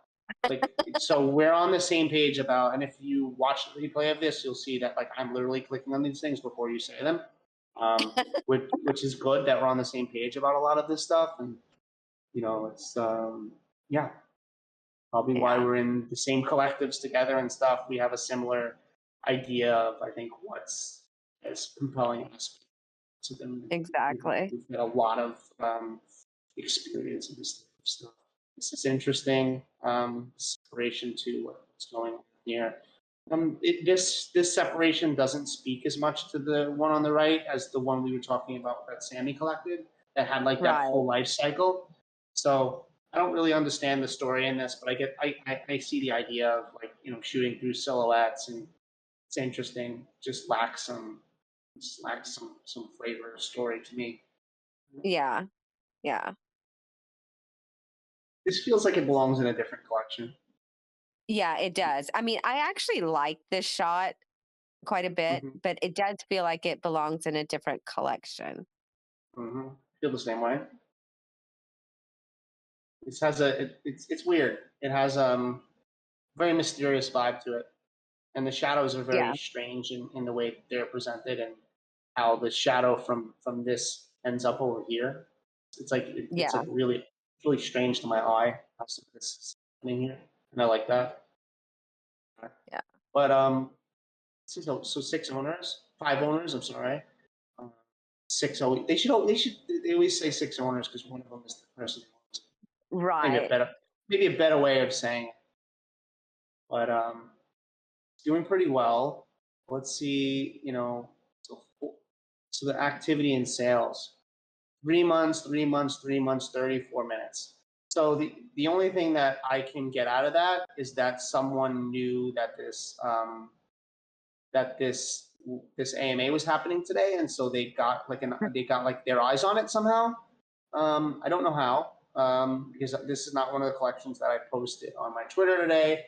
But maybe just someone in MetaJungle saw it, came in, and said, these are valued I mean, these images value higher than 0.06 because I mean, people are doing their editions of 10, 20, Right. 30. I saw people do editions of 50 at 0.06. There's some people in this space that'll do editions of 100 at 0.06. Like, Right. and yet they have a more established name and stuff like that, and they do happen to sell out. I don't necessarily agree with it. It's a little like it's not scarce enough for me to spend that much on. I don't care like who you are. I'm sorry, but yeah, it works. It works for them. Yeah. And so, and maybe those people will, maybe their value will even go up in the future. I don't know, but not everybody can do that. That's clear. So, yeah, beautiful collection. Looking to see the rest of them sell out. The other five, but I would call it though. Actually, I would have the collection sell out quicker by calling. Like Dilemma 7 doesn't fit. We talked about Dilemma 5 being kind of one of the weaker ones. Dilemma 4 doesn't really have that story. You could have this collection sold out a lot sooner if you called some of these, and then be able to move on to something else, and then have that behind you and be able to say, "Hey, my collection's sold out. Here, like another verified account owns this." Not that verified means. I mean, I guess it means something. This probably person would say they probably own a lot of stuff. Yeah, I mean, they collected 320. There are no it's no Leslie Spurlock as a collector. They have 320. They don't have 1,000. But yeah. So great. I didn't realize that one was sold because there's no. Why is there no like last sale written on it? Maybe it's a transfer listed. Oh, so it was given to this person. Okay, so all right. Okay. Now that makes Yeah, sense then. yeah, that makes sense. So yeah, I think the collection could use a little bit of culling. Overall, I think the photographer is really great, and I was going to capture some really, really interesting and outside the box moments, especially here.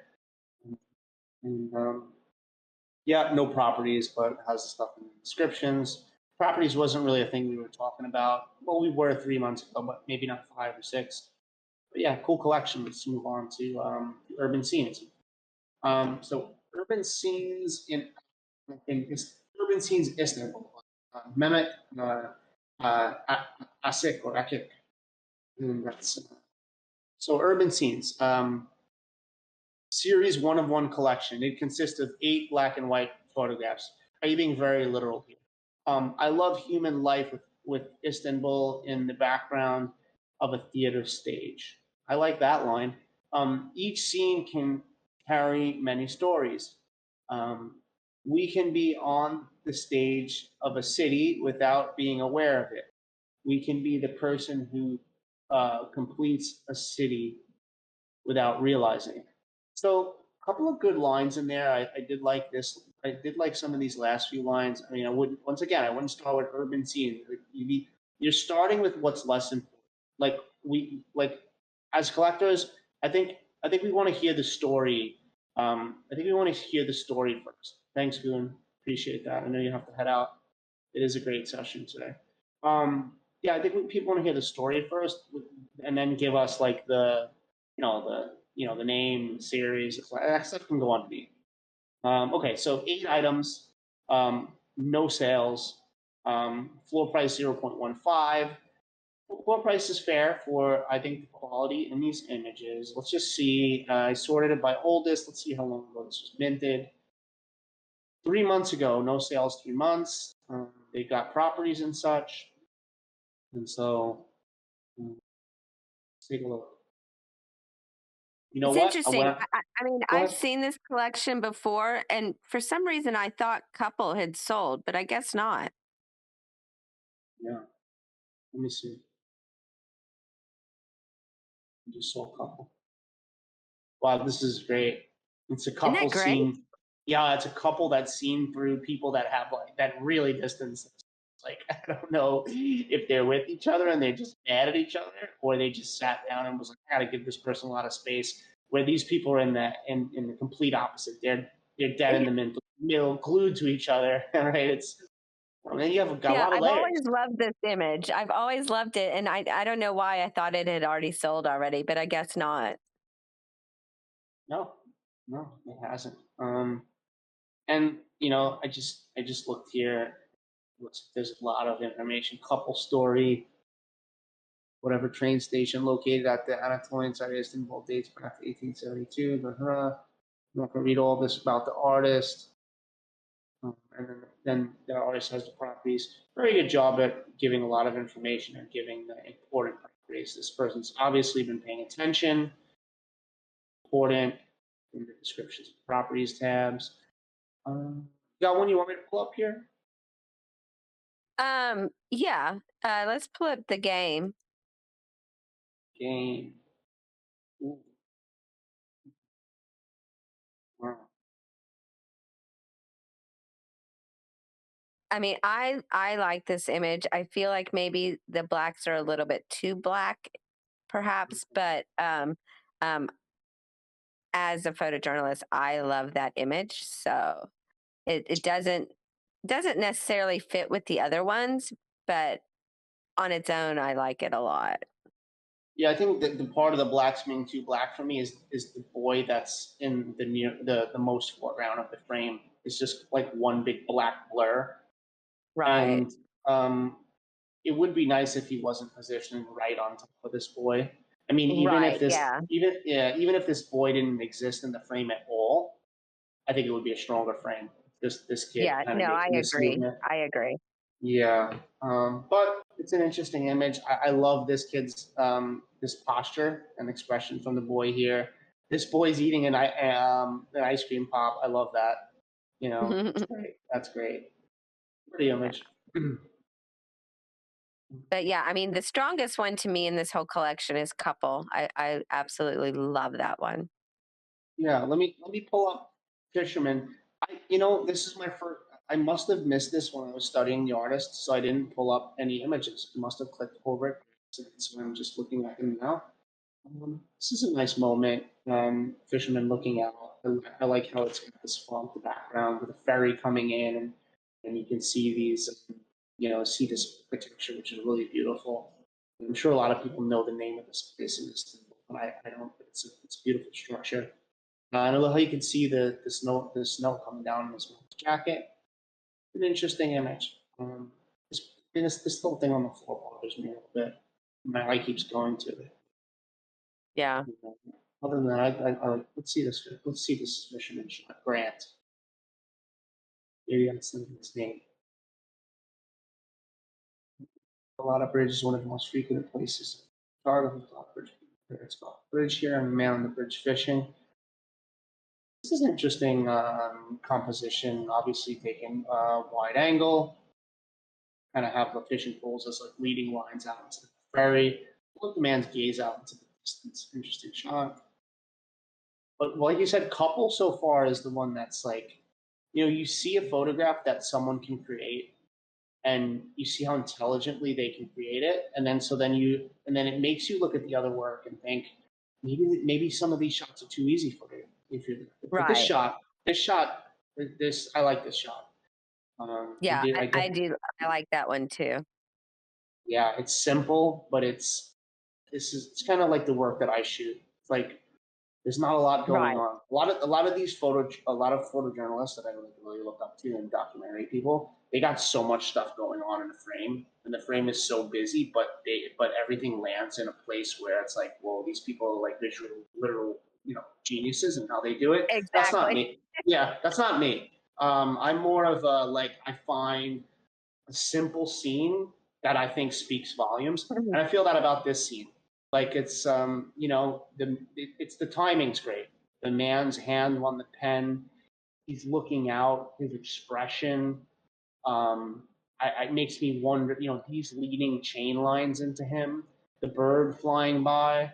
I think without the bird, it'd be a harder image for me because it Right. just needed weight here, But it makes me think like, what's this man out there? Is he drawing? I don't know. It looks like a pen. I think maybe he's sketching down, writing about the day. I don't know, but it leaves a lot of open-ended answers for me, and I really like it. Oh, it says artist. Yeah. The title is artist, so it's a little bit literal for a title for me. Yeah. Because now it takes my imagination a little bit away, and it's like, oh, he's drawing something he sees out in the distance. Whereas like I actually liked it better when I didn't know if he was writing poetry. Exactly. Right. Yeah, I didn't even look at the title until you said it. Well, poetry's art too, but I also think maybe he's writing in his journal. Maybe he's I don't know. Maybe he's a photographer, but he took the day to instead write about his surroundings. Could have been a lot of things. So artist actually that title takes away from it. And that's No, where I I think we should, agree. where we should be more abstract in our titling and maybe try to be a bit more poetic and not tell us exactly what we're looking at. Trust. And so, same thing here is like, we're looking at a couple here holding on to each other, and maybe that's where the title trust comes in. It's not going on in this image, Maybe it's a bit too white in the background. I don't know. Maybe the contrast is a little bit much. I'd like to see this with like a little less clarity or sharpening, a little less. Whoa, look at this face back here. Did you see that? Yes, I did. I was just looking at What the that. heck? I love Looks that. like Robin Williams. Like Robin Williams is like back. And he's like dead, but his soul is looking at us through the image. It's crazy.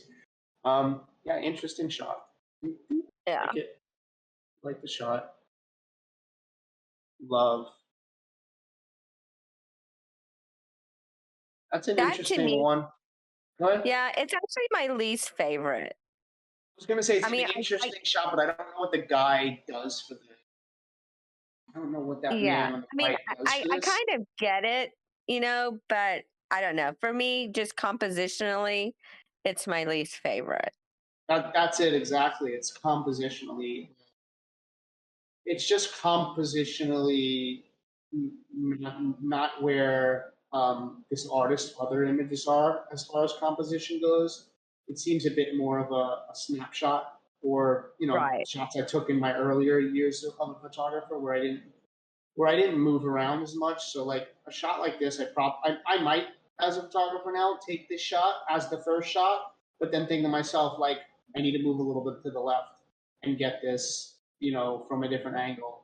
I try to move around and take multiple shots at this, but yeah, it's not the strongest shot in that collection. I definitely agree there. So let's look at Jump, which already feels like it's out of the mood of the collection for me. Yeah.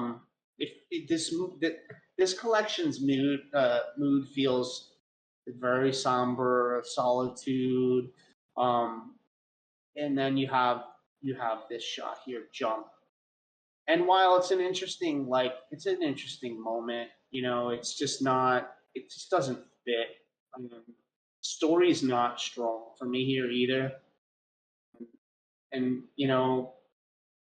maybe compositionally you could have done something better from like below, like with a low perspective. But even then, it would just feel like a BMX shot. So yeah, it doesn't. And I don't. These people here walking by, they don't lend to his story. Yeah. This is making me want to be on these ferries though and make photos. So, Right. Yeah, because Yeah, all I've been shooting lately is ferry, but these ferries, they're not like the ones here in New York. They got obviously every ferry is going to be different. Look at these huge windows. Got a more outside deck. Like I can't imagine the photos I could get with this outside deck shooting people in these huge windows looking out. I just don't have. Yeah, I don't have as much of that opportunity. Hey, at least you have ferries. We have none in Dallas. Yeah. Oh my God! Oh, you're in Dallas. Oh wow. Yeah. I have not been to Texas yet. But yeah, overall, interesting collection. I would cull some of these down and make the story feel more, more cohesive. These titles are too literal for me. Couple, too literal. Fisherman, too literal. I don't. Yeah, the game is the least literal title here, because that's open ended. What game? What game? Right. So yeah, properties and stuff and all that's good. it's been around, so oldest, it's been around, minted for 3 months. Once again, these collections that have sat stagnant, just delete them if there's no owners, and I would just recreate it. Also, Yeah. why is urban scenes cut off in the banner here? It's not necessarily a stack. You know, I'd probably figure out a better way to make it a nice banner. But yeah, with that, I think we can move on to the next question. Okay. We have 2 left. So, Moments of Traveling by Adhitham Verma. Adhitham Verma. I think that's got to be it. Okay. Moments of Traveling is a series of photo stories. All of the published NFTs are one-of-one pieces, having their own unique style of exhibiting the moments spent while traveling. He has been, okay, so now you're using yourself in third person. He has been working for the past 6 years and will continue to work. That doesn't fit there within this artist statement. It's a compilation of small number of images that depicts people's spontaneous motions while traveling and what goes on behind the scenes. It weaves together stories from people all over the world. He likes to explore this idea in a very restricted and attractive way, with a unique methodology and a fresh point of view. The collection tries to draw attention to certain movements that go unnoticed because we are often in a rush or thrilled while traveling. I like the last line about certain movements that go unnoticed. But this artist statement definitely needs a lot of editing and some help here. I understand that there's definitely a language barrier. But if you're going to speak about yourself in third person, I don't know that it works in Web3 on OpenSea and stuff. It's that tends to work a lot better. I feel like on people's websites where the artist has a really big name and maybe I don't know how I feel about that. I'd rather you just talk about how this stuff makes you feel and why you do it. Anyway, so 8 items. So one owner. So they're selling for 0.2. And so, looking at it, grid, I see how it could maybe be cohesive. I'm going to say the strongest image for me, there's a couple images, but, the first shot, if we're talking about your artist statement and saying moments that go unnoticed, this is an interesting shot. Like you're above. It's almost, I don't know if he's looking at you or if he's looking forward. I love the reflections on the box, not the reflections, the shadows on the box. This is a really abstract, and the weight of the image is really beautiful. So that one stood out to me. And then when I go to an image like this one here, doesn't feel like one of those moments that goes unnoticed. And it just seems too easy for you, this shot, when the first shot was as abstract and beautiful as it was. That's how I feel about that. So I'll go to another strong image, and then I'll go to another image that I think is a weaker image. Another stronger image to me maybe is Overhang. I love the story here. Like this seems like it's in between trains. That's how it looks in between our subway trains in New York. Not. It looks a little more nostalgic on here. It's an older train. I love these reflections up here. These lines upon lines upon lines. The story of this child looking out, and I guess the train stopped. Another child down here. It's a strong image for me. And then I go to something like. I don't know, maybe this shot here, where it's, it's just old and young, doesn't have that same strength and weight as the other image. It's weird how it's composed. The man's all the way to the right side of the image, separated by a crate, separated by a golf cart. Yeah, with that, this is just my, there's some strong stuff in here, and then there's just stuff that just is not at the level of the ones that have the strength. Like this one here, I think is another strong shot. The way you saw this through, and you've added in this depth, like this. I like to do this too, where I'm shooting through things, and I love the man's leg and the story behind this. Maybe this struggle to find a new place. Or this travel and this journey. I don't know. It's nomadic feeling to it. And so, with that said, Leslie, what do you feel about the collection? Well, like I think there's some that you could definitely eliminate. The three strongest for me are Cooley, which you brought up, Hapless Traveler, and Train Halts Kept Sleeping, the last one that you brought up. Yep. But especially Cooley and Train Halts Kept Sleeping. It's a shame because memorable sashes I would have loved, but I felt like you just missed, the The the face. moment. Yeah, and so otherwise that would have gone great with hapless hapless traveler and train halts. But to me the least favorite of mine is miss out. I don't see there's nothing in that one that really stands out to me. I don't even know what the story is there at all. And then the second least one would be Colossi. um This is also way Again, too dark. Just so yeah, so punched there's punched no on the dark. detail. Yeah, there's Yeah, no reason for it to be that dark and silhouetted, because you're not getting any kind of story there from it at all.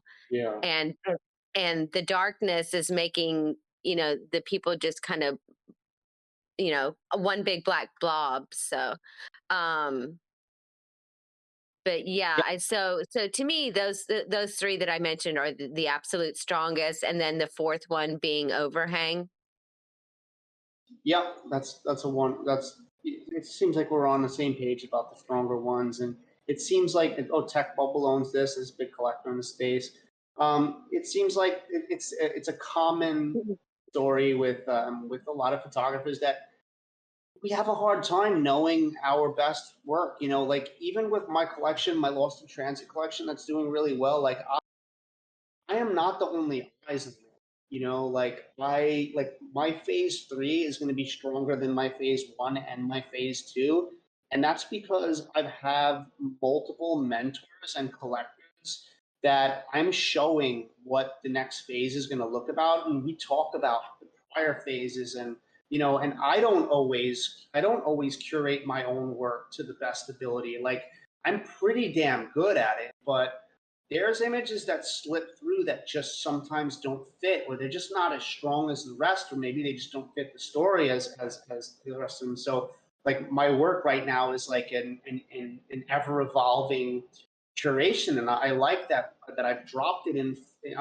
it in 5 phases, because with each phase I'm learning new things about how the next phase can be better, and down the line, if there's weaker images by the time I get to 100 full images, I'm gonna buy back.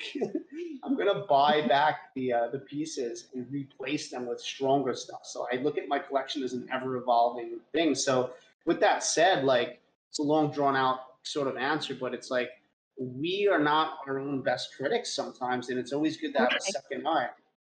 I'm You the know? worst curator of my own work, and I have such a hard time narrowing it down. But yet, I can look at someone else's and tell you exactly which ones I would narrow it down to, and do it very easily. So it's so much easier when you have other people curating your work, and because you become personally attached to some of your images, and so it's always good to have other eyes and to help you curate. Absolutely. Yeah, that's it exactly. Like new fresh eyes on it, because even sometimes I go back years on my work and I look at them from hard drives and I pull up them up in Lightroom and I'm like, why didn't I flag this? Like Right. yeah, I'll go back and I'll even days after. So like let's say I go out on the ferry and I shoot for the day. I'm so addicted to photography that like when I come home, I immediately load the images and I start flagging. But I realize that sometimes if I go back and I look at it 2 days later, I'm like, why did I flag this shit? And why did I not Yeah, flag this? Right? exactly. Because you're looking at it now with a new fresh eye rather than just coming from being there in real life and already thinking in real life in your head like, oh, these are the great images when I get home, and I know that because you're looking at the back of your viewfinder, and then so like your thoughts are kind of skewed a little bit, and it's best to like go back and look at it. So now I have multiple fresh eyes looking at my collection from Alpha to Sunny to Zach Lip to Emma, just multiple people where it's like I want to see like what they see and the ones that they pick, and then I'll look at it and I'll say, ooh, all of them chose these ones, and then I'll think, and I like these ones, so okay, these must be strong, so it's like, yeah, it's just have a crew, a gang of people that help you, like, because man, I'm not good at a lot of things, I'm it's marketing, and I'm getting a lot better at these things, but like I have these people on my side that like I've networked with and I've helped them, and so they help me. So that's a big thing about growing in the space, is like having people that could fill the gaps from within your weaknesses. Um, with that, I'll move on. So Human Conditions by Victor or Victor. And so Human Conditions is a collection of 8 unique, non-staged, one-of-one street photographs embracing people, their candid emotions, and the importance of living in the moment. This collection represents the meaning of being a street photographer for me. No matter where I am, no matter what time zone I'm in, no matter what is happening in my life, I'm surrounded by people. I keep my eyes open and look at passersby. I think that's supposed to be a passer. I don't know. There's another way to say that. They are um, they are so close to me, sometimes in 1 or 2 meters. But the things of my interest are not just their beauty, outfits, or environment. I'm looking for emotions, symbols, and trying to find stories in that constant movement around. The process in some sort of trance. Oh, the process is some sort of trance. I agree with that. At some point, questions start appearing in my mind, and this is the high time. The main thing is not to answer these questions, but capture human conditions that lead to them. That's a really, really great artist statement. I can resonate in the fact that like I get lost when I'm making photographs, and like he says here, the process is some sort of trance. Yeah, it is for me too. Like I'm not thinking about anything else that's going on in my day that might cause me anxiety or like overthinking things. I'm like freaking meditating. Same thing when I dance. I like to dance too. I get lost in that. I get lost in photography. So I stay trying to do those things that make me feel alive and in the moment. And really, really cool artist statement. Now, in a space recently, I did talk about some of these. So, and a lot of these are, collected since then. So it's a series of 8, and there's only 3 left. Do you want to talk about these then first, since I have in a space recently?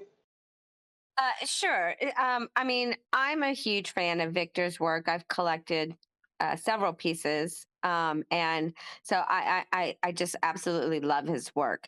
Um, it looks like there's only 3 left, and to me, I think it's 2 of them are the least strong to me, so I can understand that. The least strong for me is FOMO. I mean, when you click on it, it's a lot cooler because you don't realize when you're just seeing it a thumbnail, that it's like Yeah. broken glass. But so it does look better when you click on it. But to me, it's probably the least strong image of the group. But I love his compositions and everything. He's a master at that. So I really don't have anything to say that's really negative at all. Well, I'll I speak love his on this work. image. I mean, I'll speak on this image. Okay. Is this the FOMO one? One that I open Yes. up, the one with the glass? Yeah, I get where he's going with this. Like, I mean, I have seen photographs before that are very successful that have done this with like this broken sort of like bullseye glass. But I think it needs to land in a way that works. And this is just landing in the side of someone's head that's sort of like out of focus to the point where I just don't get it. Right. Where I've seen this stuff land in the middle of someone's eye or something where it just worked. And then you look above and you know, half of the frame is cut off by this piece that says 15 that really doesn't build any story for me. 15, I don't get it. Yep, I totally agree. I think this is the weakest image in a really fantastic collection. The other one for me, I think, would be number two. Or I don't know. Number two, let me see, number two, I, number five. I I don't think they're weak images, but no. Yeah, I think maybe, probably that one. Yeah. it's yeah, it's an interesting moment that people do have where they put their head up like this and they close their eyes and maybe they let that warm sun beat on their face and they feel alive. I think that one to me feels more like it could have been posed, Yeah, whereas the others are such natural moments. And maybe this was a natural moment, but we don't know that for sure. Like the others, they feel like they're natural yeah. moments. Well, he said to us in the description, and I'll take his word that it's a natural moment, but the fact that it makes me question it takes away from me wanting to look at it in a deeper kind of way. I don't know. There's something that takes away from it that these other moments like feel, so candid, like, Right. that it's, like this one too. Like this is such a simple photo that like maybe I wouldn't have even thought to take in the street, but it's so good. Like it's just Yeah. like, Yeah. and the black and white is perfect. Like it It feels is. like this photo feels so nostalgic, yet you have a Toyota Camry in the background, like a Land Rover, but it still somehow feels like it's from like the 50s or 60s. Yeah. It's so well done, Yeah, and it just the really does. pouring, right? If the pouring of the drink, like the water into there, symbolizes something for me, and then it's just weird. You have these two circles, then you have the shape of this, then like it's almost like a trash can is growing into a monument, which is then has nature involved. It's just really like, I don't know. It's complex. I like it a lot. Yeah. This shot clearly, like wow. I don't know where they were standing to take this, but it like reminds me that just perspective, like how we see things sometimes is not always how they are. It looks like the kid could land on these spikes. Right. Like it's just like, the way I see this taken is probably from like a really like kind of like either a low vantage point where this guy's like standing on a dock and this kid is at a dock that's above that dock and he dived into the water. And I mean, what a brilliant way to see, right? So you see an image Yeah. like that, then the second image is this. It just doesn't. It's just Right. not. It's not in the same league. Right. Um, this is an interesting shot in that it's kind of comical to me that it looks like this kid caught this man as a fish almost because the perspective is so weird. But I Yeah. love the man's expression. I love the kid. It's got a lot of life to it. Um, these are great. These are so good. I don't have, Yeah, his work is brilliant. If you see his Mirrorness collection as well, it's just like, wow. He's got such a great eye. So I love his work. What's the other collection? Yeah. It's called Mirror Nest. It's on OpenSea, and I've collected Let's just take a one look or at it real two. quick. I think I've collected one of those. I've also collected, I think, on object from him. Oh, I've seen this collection. Yeah, yeah, Yeah, this is really, really has some really good reflective stuff in it. yeah, Yeah, and like, yeah, his. I mean, I just love his work. It's so good. For some Yeah. reason, I thought I had collected more, but I guess I only collected the one. I mean, at this point, how can you remember if you play so much? Well, yeah, exactly. Uh, But I love chess. Chess is really good too. yeah, that's the one I was just clicked on because that's one of Yeah, my favorites. Yeah. The title's great, chess. yeah, yeah. It's a cool. I mean, with that, like, I think, I think we covered and gave a lot of really good advice on all of these collections today. Yeah. There were some great collections. I'm impressed. Right? Yeah, I picked them. I usually try to pick stuff that's really good, but at the same time, there was a lot of good, submissions this week, and we looked at a lot of black and white because it was like 70% black and white on the collections, and that's fine. Wow. I like black and white. Yeah, I mean, if I just click through it real quick, it's like that one was color, but it was close to black and white. Black and white, white. I separate them, color, black and white, color, black and white, black and white, black and white, black and white. Yeah, it's good to Uh, see black and white. It's good. it is. It's great. I mean, and it's good to see it's being collected. So Yes, yeah, I mean, with that said, definitely. Leslie, I really appreciate you coming on today. Like, Thank you. we had like little small technical difficulties because you don't use Discord in the beginning, but like once we were flowing, you had some really amazing things to add. I really respect you in the community because you are a great photographer and like you support so many artists, and you can tell that you genuinely do it because you love art. And today, like surprised me in a lot of ways of things that like how I didn't see some things and how you see them, and it's just really great to have you. So like, thanks a lot.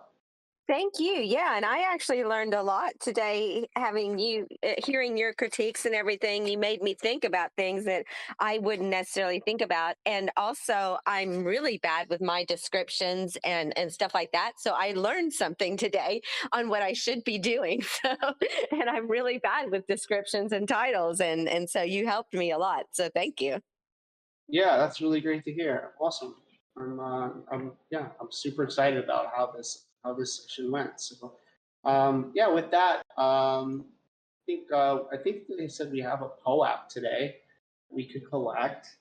I think that's where Bossman comes in, drops his POAPs. If you guys can hear me, but I put them in the chat channel. Okay, hold up. I always have an issue with this finding the chat channel. Oh, it's just this open chat thing right here. Okay, I see. So yeah, guys, to collect your POAPs, you can just click on one of these links, and it's most easy for me because I have the phone and I have the POAP.xyz app.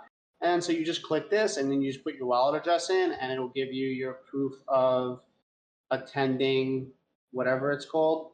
Yeah, and you'll get your little POAP today. Proof of attendance protocol. That's it. But yeah, thanks everyone for being here. Thanks again, Leslie. Thank you, Jaden and Goon, and just MetaJungle for providing the space to allow us to have these educational spaces and really help people, because we really are helping people. It's such a cool time to be right now, and yeah, I'm super excited about today's session. So there will be a recording out for people who didn't get it. And with that, thanks again, everybody. And I'm going to Thank sign you. out in, yep, 3, 2, 1, bye. Bye.